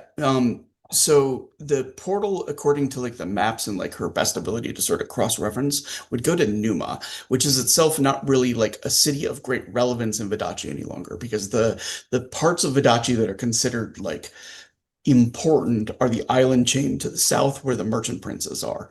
Right. Numa is an ancient city with storied history, and thus it's very important, but it's also like nobody really has a claim to it. And in point of fact, if one of the merchant princes were to make a really strong claim on Numa, it might trigger a civil war in Badachi. Okay. Now, I'm giving that to her as like a just doing the geography cross-referencing, not that she's traveled through and double-checked. From the overlay, right? The lines. Yes. Okay. She's probably brought a map down and cross-referenced and probably now at this point knows where every city that it's connected to is. Yeah. Except probably Crescent Lands, because I don't think she has a super accurate map, other than that they got a good idea that the palace is there. Likely not. Okay. I don't know that she can actually get over there before they have to leave for the whole Posen thing. But I think she's gonna try. I don't think so, because if there are complications, like I mean, she can go through and pop through and see like, is it safe to travel through? And what she does get when she goes over there is she can tell that it's like a really ancient sewer system intermixed with um a lot of crypts. Because the Newmans did all their burying by what's the kind of like Roman style underground Catacombs? yeah, catacombs that like when she kind of comes out of like one part, she's just like, oh, that is just miles and miles of bodies. Okay. So that's what she's been preoccupied with is research and rehearsals and research and Ronje. Um, I think of everyone, the only one that's actually staying at her place any longer is Jamae herself. Like the others are moved into the other townhouses, or they're going to school. Um, the mere arrival of the size to size women in Freiburg has created like a social thing in and of itself. Um, Quite a few have heard that Charlotte is there and have like kind of gone to like seek her out, and that's created a whole like ruffle in and of itself. The with Charlotte sort of suddenly being forced to play host with like every extra bedroom she has to size women with no expectation that they would be there. Every young Eisenman in Freiburg is brushing up on their Montaigne. It's not wrong. There is a flamboyance to the Montaigne. The Eisen are both like, that is a peacock. And there's no, but also it's really pretty. Yeah, it's like, um, and there are uh there are times she kind of catches Jamae that she can tell she's deep in thought and that something is sort of still lingering in her mind and bothering her. Um, I think she would have talked to Jamae about Charlotte's extracurriculars and kind of mentioned that Charlotte is likely going to end up not a free woman for very long. Is she not helping us with getting her? I think she is. I think we did talk to her about it, but We've just in, had that conversation. just in Yeah. case we hadn't. I Yeah, wanted she's to the make one who sure. provided the shoe nail and all. Like she's Right. planning on it, but she And, says, like, I didn't talking- want to tip our hand by telling any of the family to like not stay with her, and I don't think they're Oh, in no. any danger with her. Doubtful. If anyone disappears, we'll just wring her neck.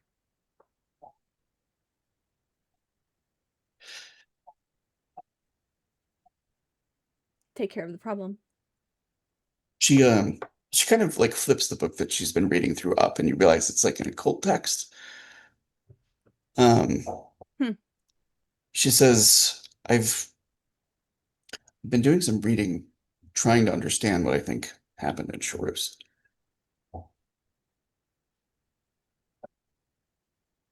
And She says there are mentions of, the first Porta users came from Nima. The Senator Montanus moved to Montaigne, or was granted it, and eventually his family became the first royal family of Montaigne, and Porte spread through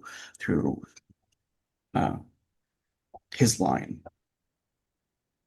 It says, but there are rituals that are described, ancient Porte magics that caused enormous death. So I don't know if they were deliberate sacrifices or. She says there was a period where those practicing Porte thought that they could appease the demons on the other side of the gates with enough blood. you think that's what someone was doing? She says the side effects that they say of those rituals of mirrors, bleeding, she says, I think something was being done. I don't know what they were doing, though. She says, in what contact I still have in Charus, says that part of the city is uninhabited, that the peasants haven't moved to take it, the palace particularly. They've left the palace uninhabited?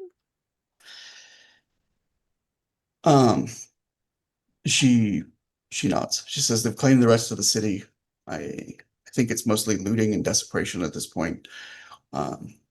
Says an angry mob. She says, from what I understand, there's been hundreds that have been executed at the hands of those mobs. But the palace it either frightens people or it's protected by some kind of magic that the mob is not dared to enter. But it's not the emperor there. The emperor is in pay.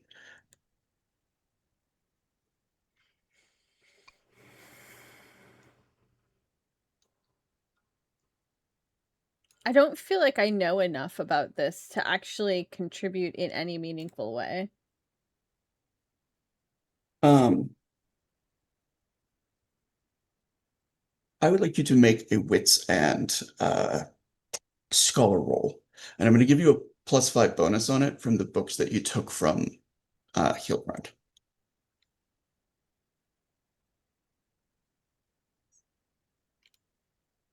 All right.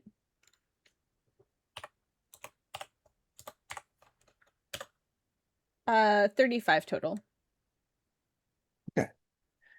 So she flips through them, and there were a number of books that were specifically about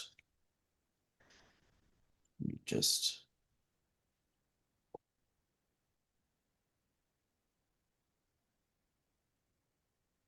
about an organization called the Agiotage, a order of would-be sorcerers that were trying to bargain for more magic or to have magic. They were trying to figure out how to do magical rituals to unlock new sorceries or become sorcerers themselves. Yeah, I think that was one of the things we talked about.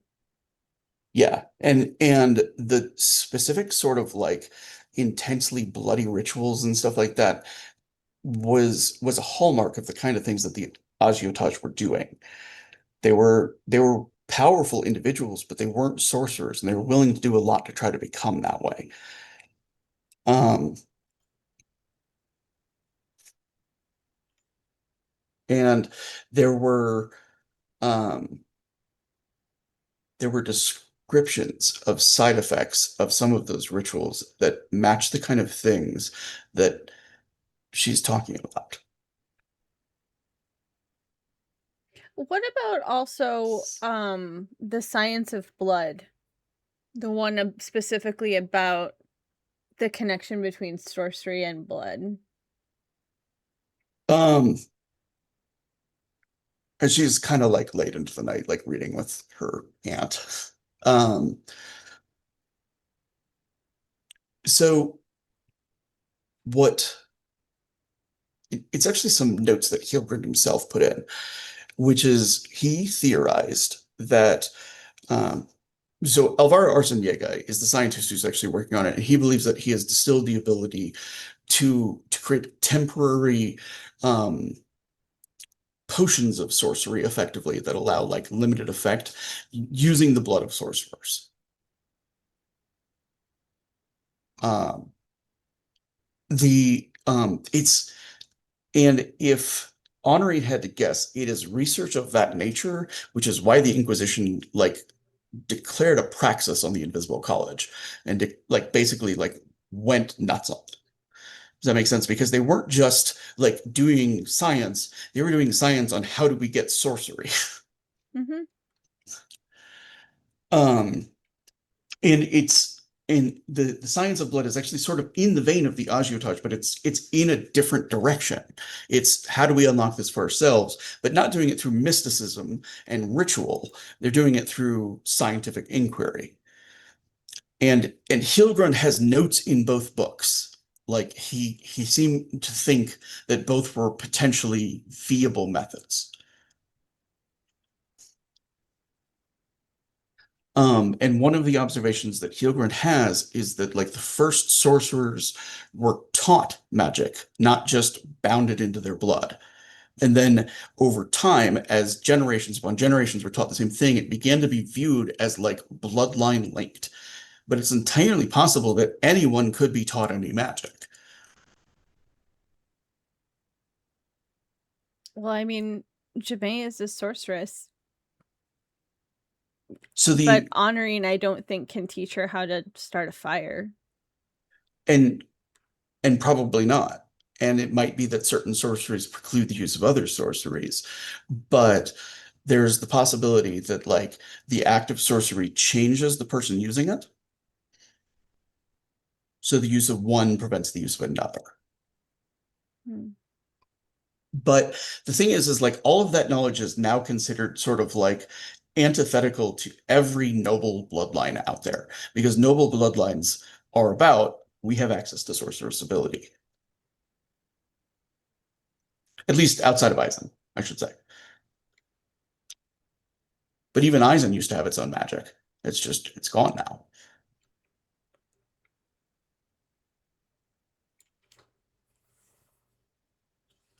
Hmm.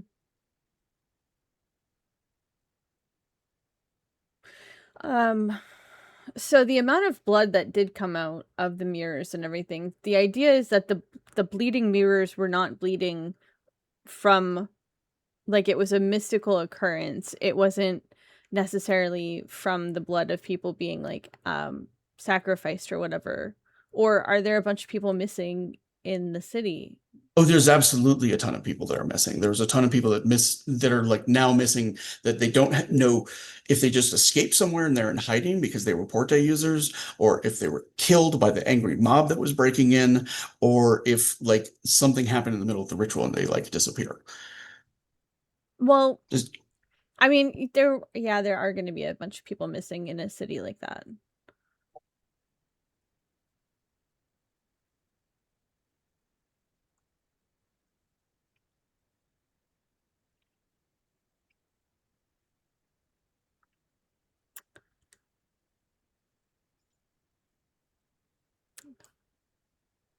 any word on the Emperor's daughter? Where she ended up? I mean, did she go to pay with Lemper? Shimei's like, I haven't heard. No. Because she was in the dungeon, like locked away, probably because she was having a baby. Right? She says that, yes. She says, I don't know what became of her.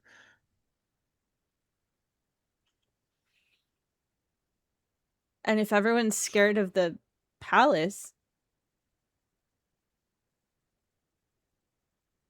oh my god.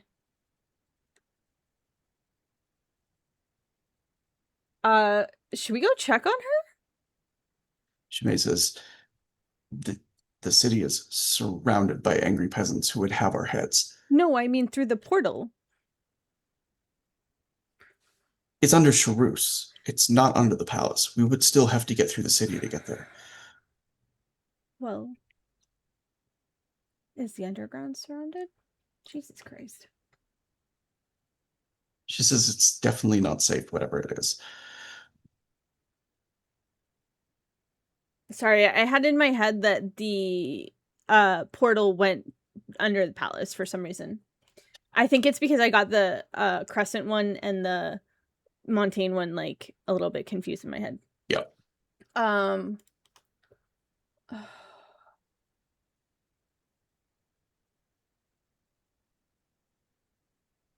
Well.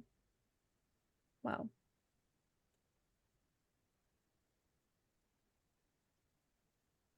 Can you see if anyone else has heard? Because that seems like an important person to have just lost. I can make inquiries. Is there any way for Strega to pass a message to another Strega? She says the youngest daughter had a handmaiden that was from the Empress herself, a Strega of great power named Anna that was, I don't want to say a maid, but she was a lady in waiting of her own. Says constantly at her side, and if there's a way to pass a message from one Strega to another, then perhaps we can ask via the Empress, or we can ask via Anna. We can ask Rosa. I don't know what time it is, but they're probably she's like, I don't know if she's awake, but you know. I think they're actually arriving with breakfast and coffee at the time that. Great. Just to give that whole Fate Witch arriving precisely as she's talked about kind of fun. It has now been all night. Hmm. And before we do that, I want to cut back to, so Bruna has been doing a bunch of prison shopping. She's watching her mom her mom does not participate in the penguining or any of the wrestling or anything like that. Bruna tries to get her to. Bruna's trying to wrestle her mom. She kind of smiles and she says, I have a better use for it then. She says, I have a better use for time. And she's also trying to wrestle Jairus. Jairus is happy to wrestle her, although it just gets to see a if she little bit can. I think it gets a little Jairus too steamy. Totally outmatches her in strength, but it gets a little oh, we're in public and people are watching. Yeah. And your mom is giving me the side one eye. So I forgot my mom only has one eye. Is there by any chance the kind of, oh no, I slipped and gave you the opportunity to win? I think Jairus is very much distracted by, Runa's physique, but when he's aware that other people are watching and that, Ingvild's there kind of with an eyebrow raised, she's like, oh yeah, maybe we should not do this. And Runa would very quickly agree. And so but Ingvild does sort of lead her away from everything. Also, Runa is not buying anyone anything. She's solely crafting. I'm making a list right now and I will send it in the cash chat later. And that's already been done. Arthur did that too. So if anybody else has like things that they know they're putting together for Winterfest, feel free to just like mail for approval. But Ingvild leads her way and unlimbers her broadsword and kind of gestures for Runa to do the same. Okay. Yeah. And it's just in the backyard, but it's like the slow process of like she's starting to teach her the basics of League-Straw. She's taught her like Scaregin magics and stuff like My that. mom knows League-Straw? Yes. Of course she learned does. from Red. She learned from Of course she did. She's like, I am not a master, but I can teach you the basics. Oh my god, can I take points in League-Straw? So just so you know, you need to have bought both of or you get a discount, but you have to have like bought like the prerequisite skills that are part of League-Straw, and then I think it's like 25 experience or 50 experience to buy the whole school, and then you get like the first level mastery ability and the knacks. Okay, we'll talk about this later because that's a lot of math. Yeah, that's a lot of math. We'll do that later, but like in game, she is teaching her, and like so like the core of League-Straw is about like patience and endurance in the face of pain. It's about getting hit and taking it. I feel like she's used to that, given that she physically takes others' hits. And then channeling it results. into like waiting for the perfect moment and striking the perfect blow. The like if you're talking about exploit weakness, like the downside is like you might die before you get off that hit. But that hit when it comes is gonna hurt. And those who are really veteran at fighting League-Straw Masters know that like their ability to connect on that hit isn't necessarily much greater than anybody else's. Does that make sense? It's just that when it connects, it will chop through people. So in the same way that like I recommended a particular way of fighting against the Verschlingen of like make sure you're holding onto a die for an active defense and stuff like that's how you fight against somebody with League-Straw. You hold a goddamn action so when they make their attack, you can get the fuck out of the way of it. Because otherwise it's gonna like do very bad things to you. Yeah. And she's just sort of like, she's spending the morning doing something she didn't often have time to do on the ship, which was like personally instruct her daughter. You know what I'm saying? And it involves occasionally like so kicking nice. her into the snow and, Wait, leaving what? some. He said it involves occasionally like kicking her into the snow, leaving some bruises. You know what I'm saying? But like, Nothing Runa can't handle. nothing Runa can't handle, and she doesn't treat her like a child as she's teaching.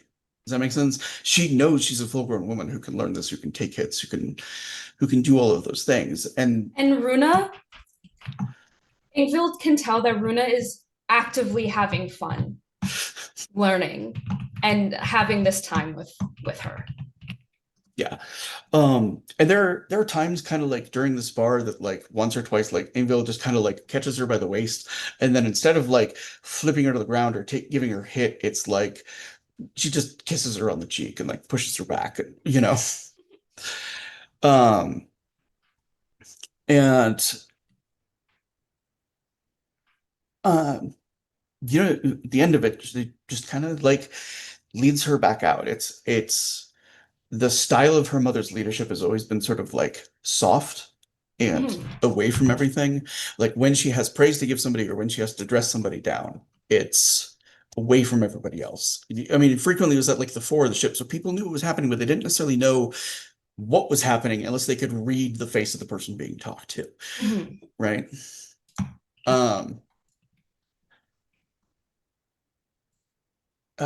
She says, I went to start helping some of the militia train. She says, teaching some of the members of the Wachtturm as well. Sorry. She says, and I realized it was a part of your education that I always intended to get to.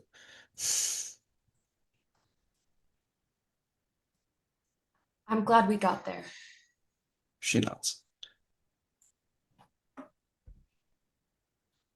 I miss this. She says, I missed it too. She says, there was a long time where I was adrift in the mirror. She says, wondering about you.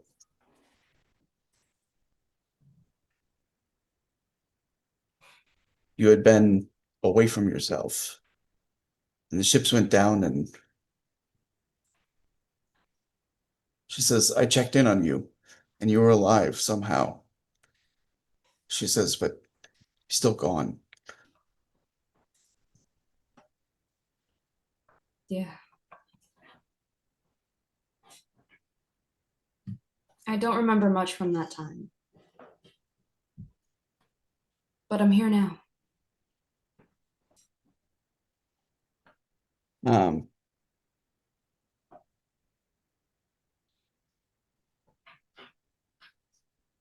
She reaches out and squeezes her in the shoulder.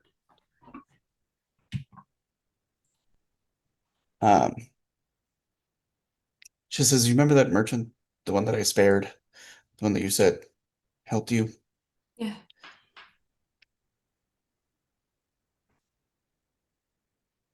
She says, it was one of my first battles.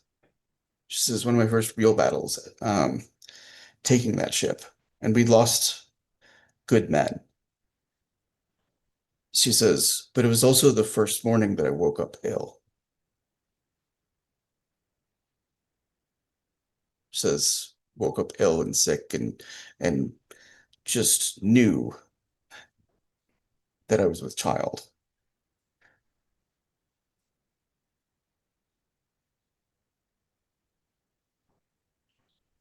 She says, it changed the way I looked at the world.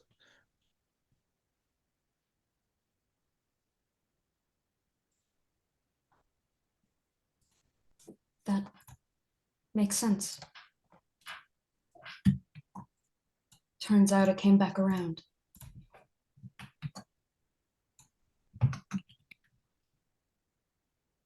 She says, You I know. recognized your face on me.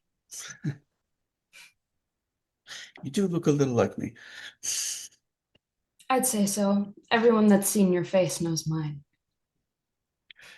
And she smiles and she says, Actually, when I first met Geralt, I think he thought I was you for a moment. well, it's very flattering. I suppose it's been a long time since I saw him, but I don't think I aged quite as well as he might have imagined. You didn't age too bad. So speaking of, she says, what do you think I should get him for Winterfest?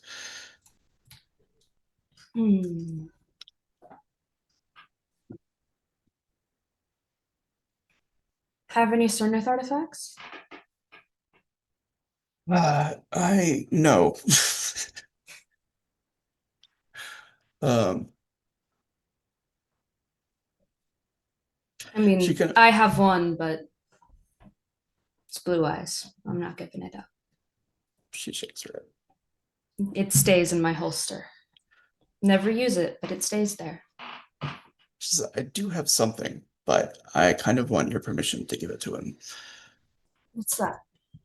And she goes into the folds of her cloak and pulls out like a tiny, tiny baby rattle. This was mine? She nods. Absolutely. You can give it to him. The calm rune is inscribed on it.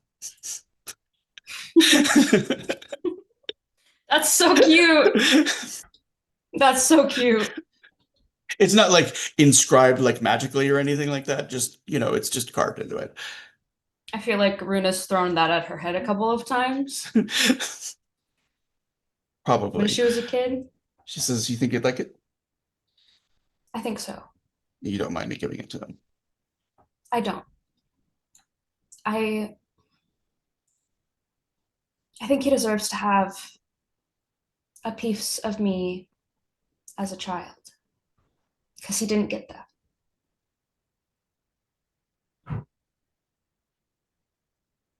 Actually, if it weren't for Gav, I wouldn't know the man. So I need to thank him for that. Before we go off to war, let's have dinner together, just the three of us. I would love that. Although I want Brandy's gonna leave so that complain. you can go back to wrestling the large.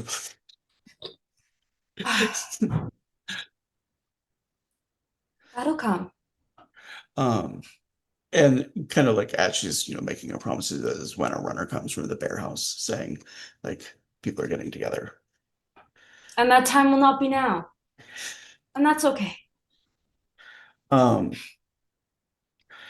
and she leans over to give Runa one more kiss on the cheek, and then Runa pulls her into a big hug. yeah, and she returns Thank it. you for teaching me. She says more bruises tomorrow. Of course. Wouldn't have it any other way. All right. And we're gonna go over to Hans now, who's been very patient. Thank you so much. Who I think has once again kind of gotten into that place where he has not gotten a lot of sleep. Yeah. So he's gotten the notice about, like the posed spy who can't talk now. And the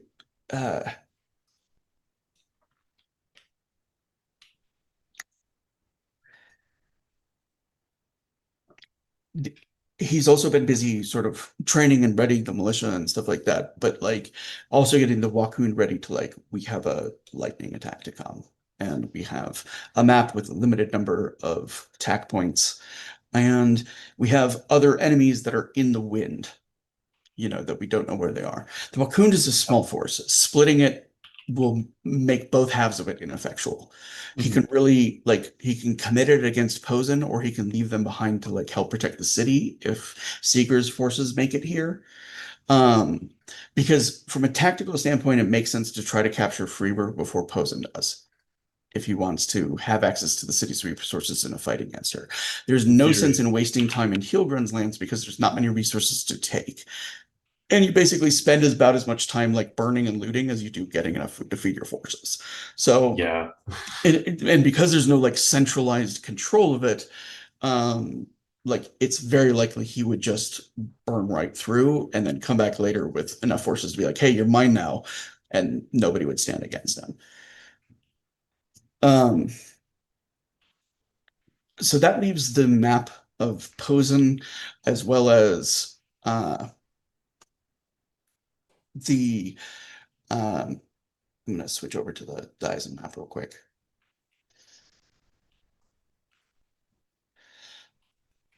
And where they're going to be meeting for their discussion, and for Hans to kind of look at the other places that are scattered throughout Posen lands. A couple of the Wakun members are former Posen, and they give a pretty grim view of what fighting in Posen lands is going to be like.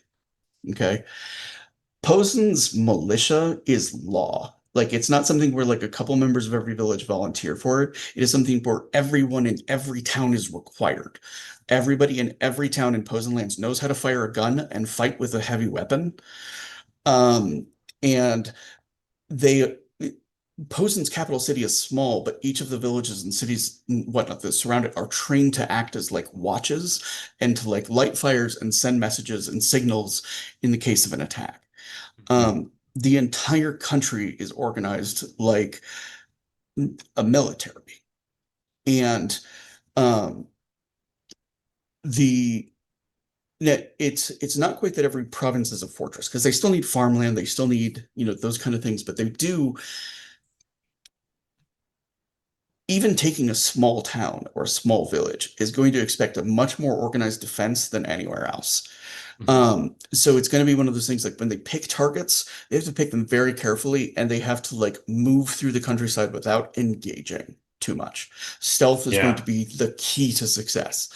Because otherwise Posen is going to see them coming.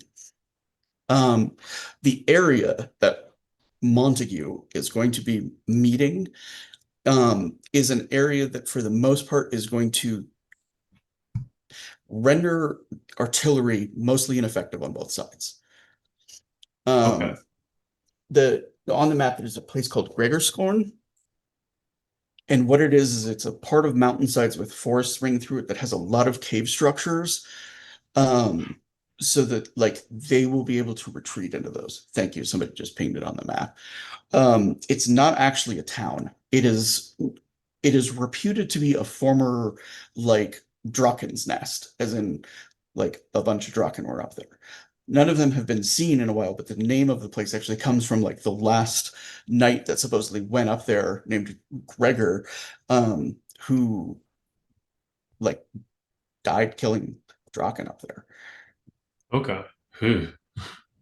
There's an even more interesting story about that Hans is aware of, is that like that knight, Gregor, was given the shield of the Imperator, um, as like yeah, was given the shield of the Imperator to go fight the Draken. Supposedly the Draken that was up there was like one of the last of its kind, and it was killed by Gregor, but Gregor's body and the shield were never recovered. Oh, that's like Posen's artifact, is it not? No, she has the sword of the Emperor. Oh, that's right. Where does the shield come from then? The shield doesn't come from any of the nations. It was like one of the artifacts that the Emperor retained. Oh, okay. It is considered part of the Imperial regalia, though. Yeah, but it was retained by the Imperator, much like the crown and whatnot. Okay. Huh.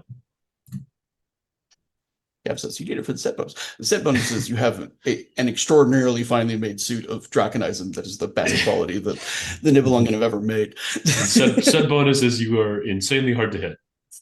And you do too much damage for what the kind of weapon you have. Yeah.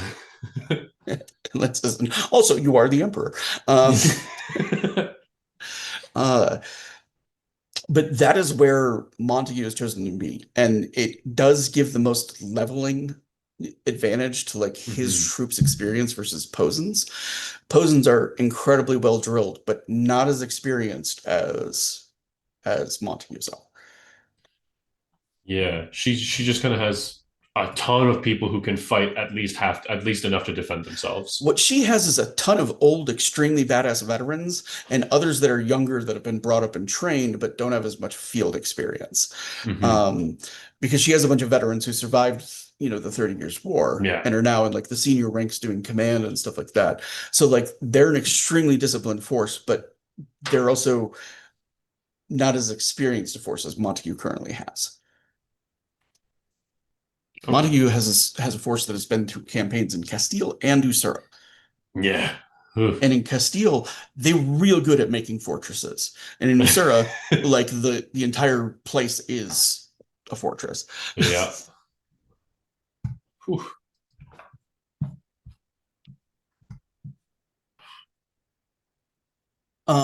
Fortunately, most of the resources that Hans is choosing, like where to strike, are not up in the mountains or in the forests. They're in smaller fortified areas that have access to a lot of roadways, because the idea is they need to move quickly. And with the Wachtturm being what it is, there are three principal places that he can strike. One is going to be the artillery center, where most of the heavy artillery weapons are stored, which is going to negate one of her biggest advantages on a battlefield. Posen artillery is legendary. There are all kinds of stories of it in the war, just absolutely breaking lines and troops, like through. It has a very distinctive sound, because the artillery pieces they have are roughly 4 times larger than anything anybody else is using. And they make like the sound of like a screaming artillery strike as they come in, because of the kind of rounds that they use. So like. There's also the possibility that there's a Cernith weapon there. Yeah, the big fucking laser cannon. Yeah. The second place that they can strike is their principal like food supply. And what that will do is cripple them for campaign through the winter. Their ability to move. They will have to relocate. It will basically forestall a longer fight until the spring. If they can hit it. It won't necessarily turn the tide of like immediate battles, but they will have the food that they have on them. which means that they'll probably have to relocate most of the troops back to the villages that they came from, or throw everything at Freiburg in a starve or win scenario. Yeah. Well, and That's not beyond the pale of what Posen is capable of. if we've captured their food, doesn't that mean we can take it for ourselves as well? Like it's You have to figure out how to transport it through Posen we have to lands. figure out how to move it back, but yeah. Depends on how successful the trail we lead to it. With How Porte deep- magic, it's possible to get a large chunk of it to safety. That's true. Not true. so much with artillery, because the artillery is just too big to move through a Porte gate.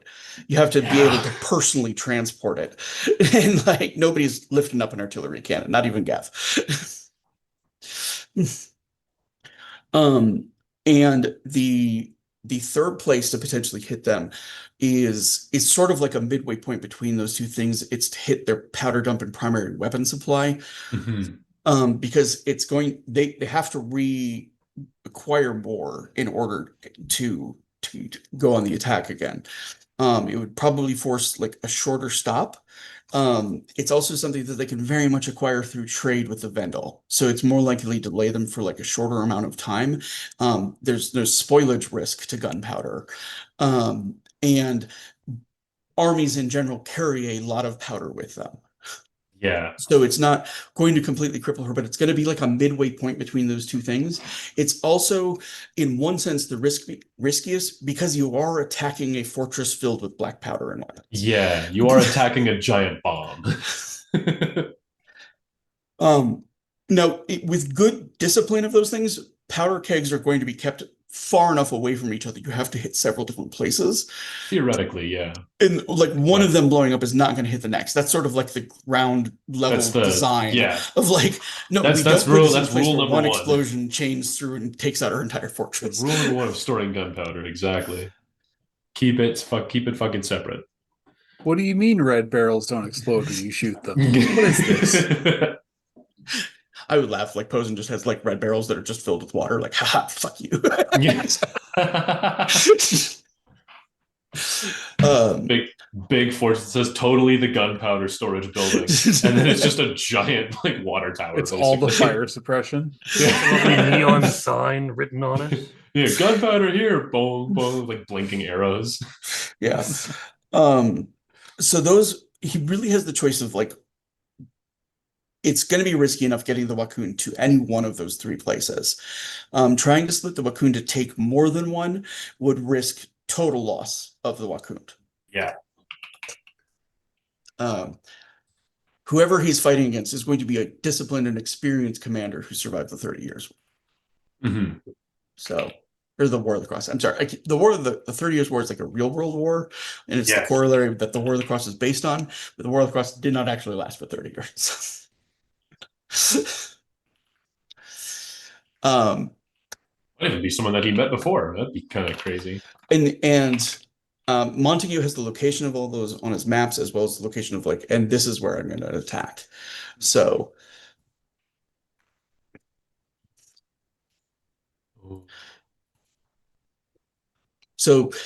I suppose there are actually four choices. The fourth one is to actually just reinforce Montague. Yeah. And come at it from a different direction.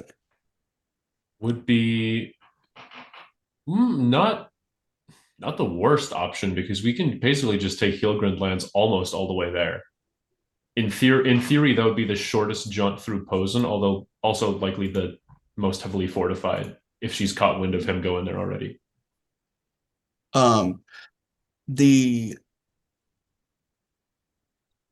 All four of those options are going to require basically like stealthily moving the army as much as possible. Oh yeah. And are really only possible if Runa is along for the ride, because they're gonna need storms to cover their movement. Need storm coverage for sure.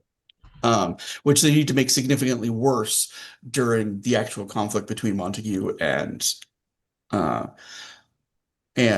Posen, so as to completely kind of move things down to like man-to-man fighting, which the Montaigne are expected to excel at.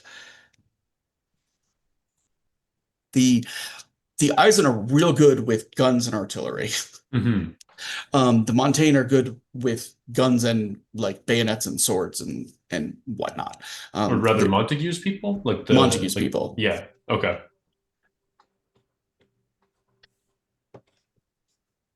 The Wakund are very diverse because they're just from all over the place in their mercenary Yeah. force. So They're kind of like half decent at everything, which is nice. Oh. I mean, a chance of possibly retrieving like part of the Imperial regalia is pretty sick, but oh man. That's heroes work. Yeah. With attacking the artillery, would it be feasible if we were to find the Cernith weapon there? At least would it be feasible to like hijack it then and there? there's a couple things. Having a plan that relies upon that would be folly. Because yes, if it is kept intact and ready to use, sure. But if it's kept in a disassembled state, you'd have to figure out how to put it together in the middle of a battle in order to potentially turn the tide of said battle. Even regular artillery, would it be possible to like basically if we get there and capture it, immediately turn it on pose and then start bombarding other targets? Actually, as far as taking the artillery target, the plan actually hinges on getting to the artillery and turning it back on itself. Yeah. Okay, that makes sense. Yeah,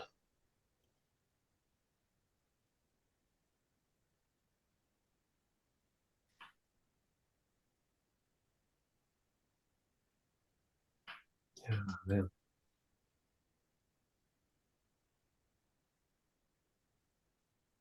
I don't know. I think trying to go for the artillery is the way to go because that's her entire thing. Not her entire thing, but that's currently the scariest. The scariest part of facing her is the fact that she can bombard us from God knows how far away.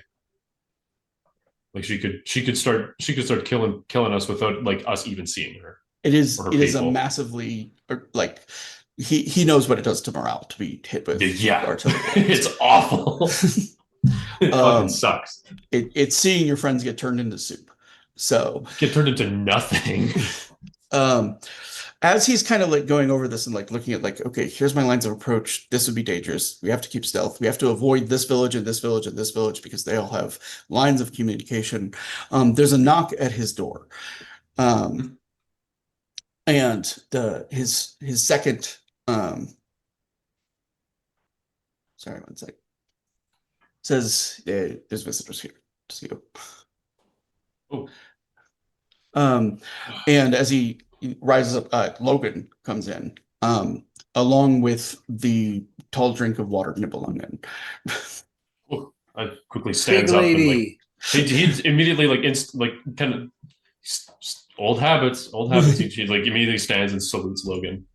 Yeah, and Logan returns it. He shows the signs of like he went to a military academy, you know what I'm saying? Like those kind of things he reflectively responds to, and Seeger was his daddy, you know. Yeah. So all the years of being a scholar and whatnot. And he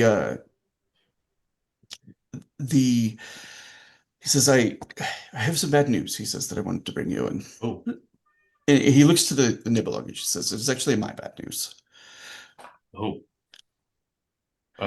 Invite them to the office, close the door, whatever. Make sure station someone outside so that no one can pry.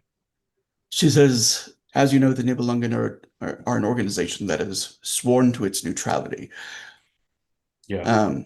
And we have ever avoided any kind of favoritism between Iron Princes or other matters of politics. 4 of our members have gone rogue and have joined Posen. Shock. He bites back a curse word because he doesn't want to be rude in front of these 2 people.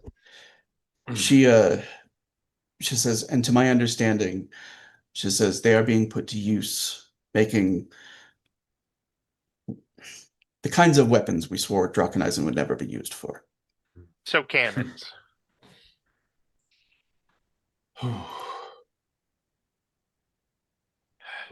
Yeah. Are the Nibelungen doing anything about this? It is not good. Len's not there, so. Oh, but shit.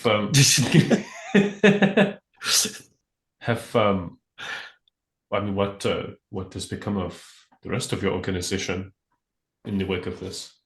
She says they have been cast out of the organization, and Of course. this is an eventuality that we have planned for. There are measures that have been taken to counteract this, Oh, but we do not know if they will be successful. silver linings at least.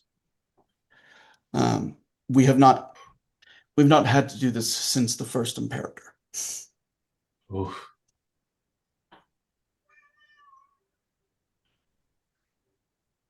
Times of chaos. Indeed. I do not know what leverage Posen has acquired over them. I mean, knowing how it is likely horrific, whatever it is. Oof. In short, however, I would ask permission to join your expedition. It's. I mean, Yes. With no Imperator, I see no reason in breaking the rules ourselves. Speaking of, He just kind of makes a face. And Logan kind of like, I'm sorry to add bad news. It's not bad news. It is unfortunate, but not unexpected in these times. Oh, well, yeah. I mean, there's not much to be done but steel ourselves for whatever is coming next. She nods. She says, I know that we will be moving clandestinely, but she just kind of smiles apologetically. She says, hopefully the presence of the Nibelungen on your side will mean something to some of those who take the field. Oh, I mean, it's certainly important to me, so that is... It will likely mean very little to the rank and file, but to some of the officers and nobles amongst Posen's forces, it might mean something. Mhm. I don't promise that it will sway a great deal. She says, but you will go to battle with the Nibelungen riding at your side, which has not happened in a long time. So wait, Indeed. am I misunderstanding? Like, is she offering to like herself be like cast out for joining a side? No, she's going expressly because Nibelungen have joined a side, which is against their rules. So to like They've become a partisan organization effectively now. okay. So Sorry. what she's going to do is effectively, if they find the Nibelungen, she'll have them executed, and then they'll retreat to neutrality again. Mhm. Does that make sense? But for a lot of like nobles, the possibility of acquiring more Draconeisen and proving themselves to the Nibelungen is a major factor in like increasing their status and nobility. And so being on a team that has been effectively like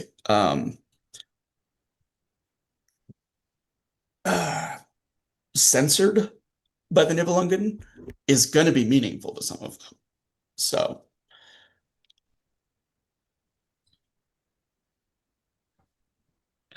Oh. Well,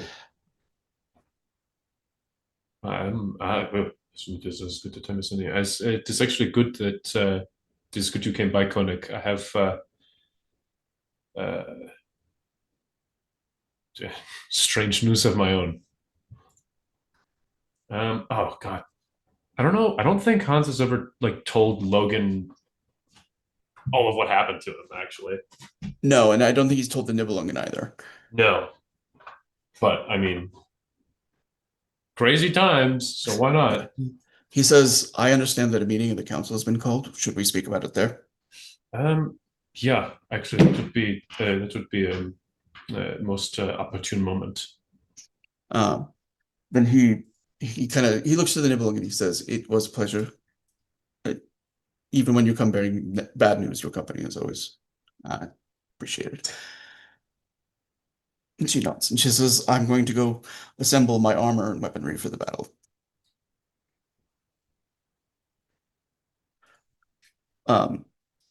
And And Hans has heard stories about when Nibelungen do go to war.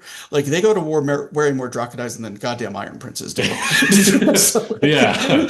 Yeah. That's nothing, the nothing other about thing no about getting why high on your nobody own wants to supply fight a there. Nibelungen is it's known that the Nibelungen have a potion that melts Draconizing, which means that's like your family's heritage. Yeah. So Sounded pretty scary. all right. So we're gonna cut now to we have like 5 minutes left before the big meeting. I think everybody has brought like Winterfest presents and stuff like that. So there's no way we can get through that meeting in 5 minutes. And I think we're gonna do that. And then after that is going to be the actual like we're going to war kind of time. So that might happen next episode, or it might be broken into 2 more. But we definitely we needed some more downtime and some reflection like so. If we want, I think a lot of people have some gifts ideas for like what they want to give each other. Some people might want some more time to like think on it. Um, I already sent mine in the cash chat. yeah, so here's what I'm gonna say. Um, Scar, no offense with your health. I know you're kind of like 50-50 whether you can make it. You know what I'm saying? It's Yeah, like a I coin get flip. that. So since you're here, why don't you give us your gift list and we'll do that as the kind of like closing out of like what Arthur's giving to everybody as we get together and kind of have like a Winterfest celebration. And everybody else can have like their gift lists ready for the next time and we'll make a bit more of like a thing of it. How's that? Because I think that'll take us through like the last 5 minutes and then we can close out. Does that work? Works for me. I'm perfectly happy to give things that will not make any story impact, but fun things nonetheless. So I'm gonna go ahead and have you describe like what he's giving to everybody. Okay. Arthur basically bursts through the doors as well. And hello, I've got presents. Welcome back. Ah, Like she didn't see him but moments ago to give him the gifts for everyone else. Runa, please hand everyone one of those coins I asked you to do because you are so lovely and wonderful. I'm happy to do it, Arthur. As she hands and- them to everyone. And let's go for everyone. So, Len, I got you a bottle of Innismore whiskey. I look hope forward it's to it. enjoyable. It will either be delicious or taste like burning peat. One of the two. It's usually both. Yeah, usually both. The really good ones are both. Anyways, Rosa, here's a silver hair comb. I don't know enough about the things you really like. I need to work on that. I'm sorry. Grazie, Arthur. I made sure it was nice and polished and has a nice engraving in it and everything. I'm going to stop talking and go to the next person. Otto Honorine. is happily climbing up it as she looks at it. Yeah. Honorine, I have a lovely selection of Innismore fables, translated to the languages you can read. Oh, good. Thank you. Which is all of them. No. I can't remember if she read. I think she reads Innish, but I don't remember for sure. He does now. Yeah. I gave you that and a little tiny pronunciation guide because it can be a little confusing. And also, Um, our word for this is not the same word as that means. It's Oh, yeah, it's a no, much it's a much less intense word there than it is here. Like it's just used in conversation normally there. she I'm not going to say the one doesn't- everyone knows what I mean. She doesn't. She doesn't actually read Innish, so yeah, it'll be something translated. Thank you. Gav, I brought you something. It's one of those I need to know people a bit better as well. But I know that you have a lovely lady, and so I got you something that you could also give your lovely lady. It's a lovely brooch. This is how I broach the situation. There it is. Ah. Two gifts. One of them's a pun. Anyways. Thank you, friend. We'll Hans, assume I got you. that Arthur knows since like the reception was held like actually in like the Hall of Records and stuff like that. And player might have forgotten, but like it's a little brooch that has like a rolled up scroll as its like icon on it. Yes. Let's say I'm perfectly. Hans, I got you a lovely. This is a lovely weapon called. Oh dear, what was it called? I actually had the name. The Gallowglass sword from Innismore. ooh. Now, it's lovely. I wouldn't use it Oh, to actually Yeah, fight with people. It's just a nice piece to. That's a nice conversation piece to go. Oh, look at this! Oh, It's a yeah. lovely piece. Thank you. I thought I could not do something like this, but my goodness.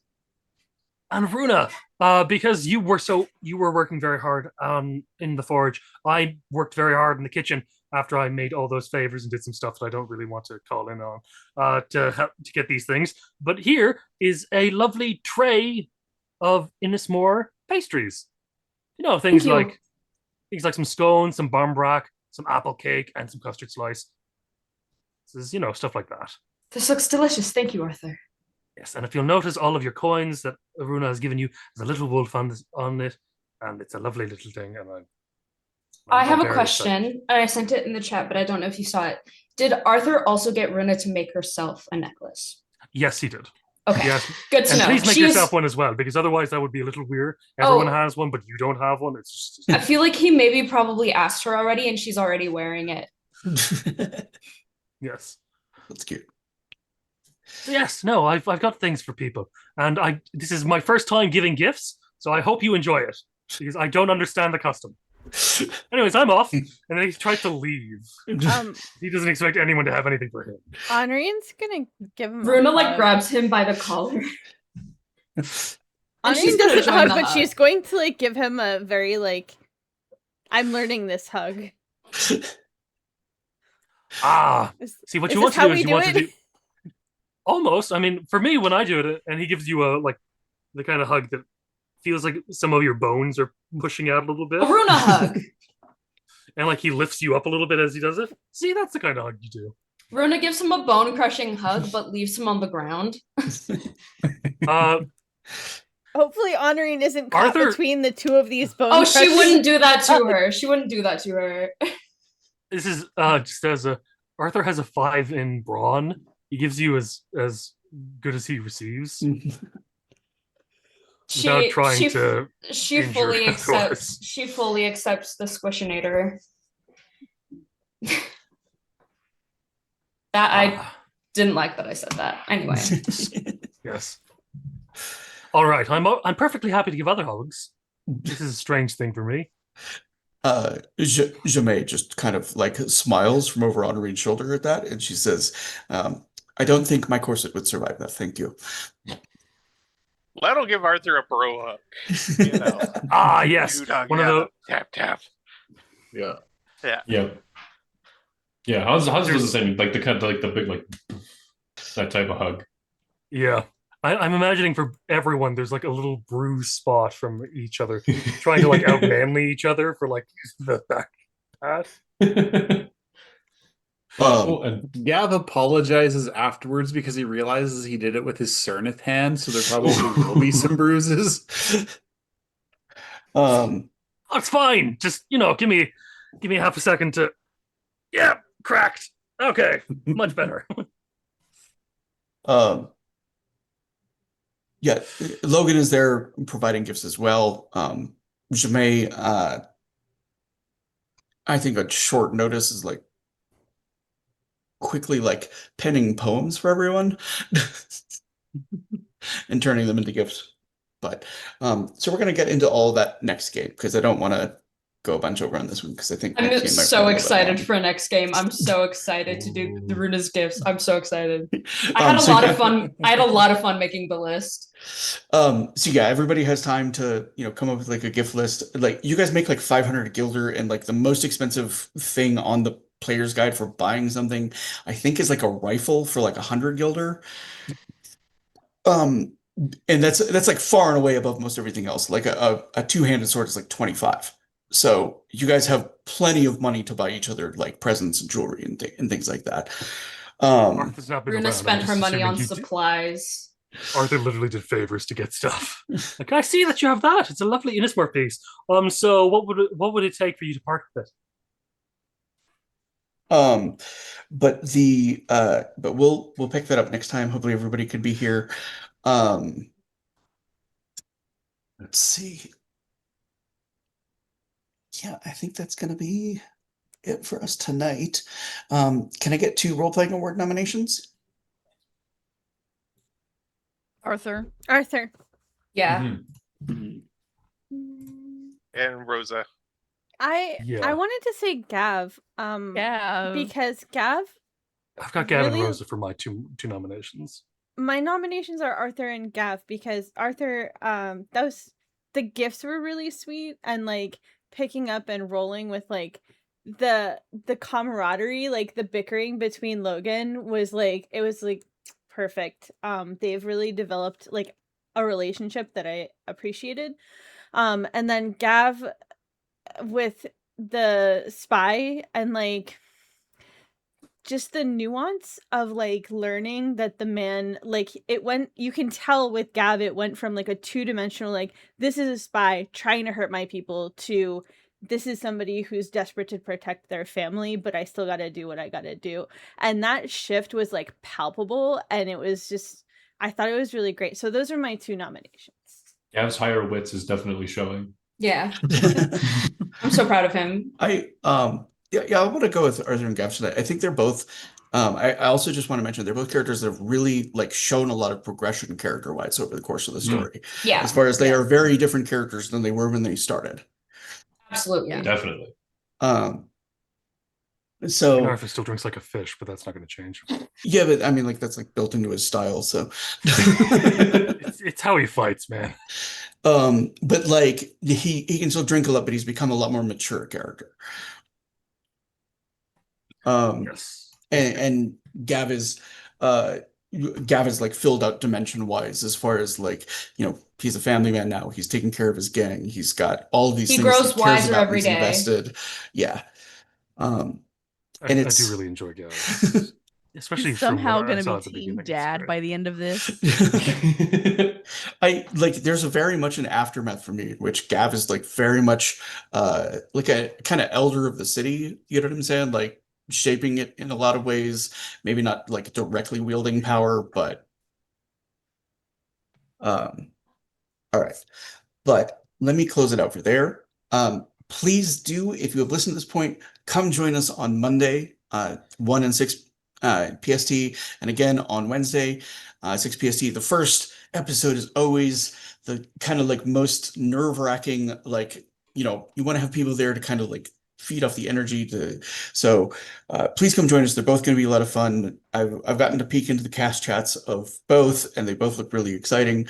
So I think you'll have a great time. But thank you for everyone watching us on YouTube or live on Twitch. Audience participation always means the world to us. And if you're on YouTube, smash the like, hit the subscribe, and make a comment in the down below. Here at Dirty 20, we always sign out with the same call to action. Be nice. Be kind when you have the spoons, but even when you're not, be nice. Be nice to strangers. Be nice to family. Be nice to your loved ones. Be nice to yourself. Thank you for coming on this journey with us. We will see you next week, and have a great night. Night, y'all. Bye. Good night.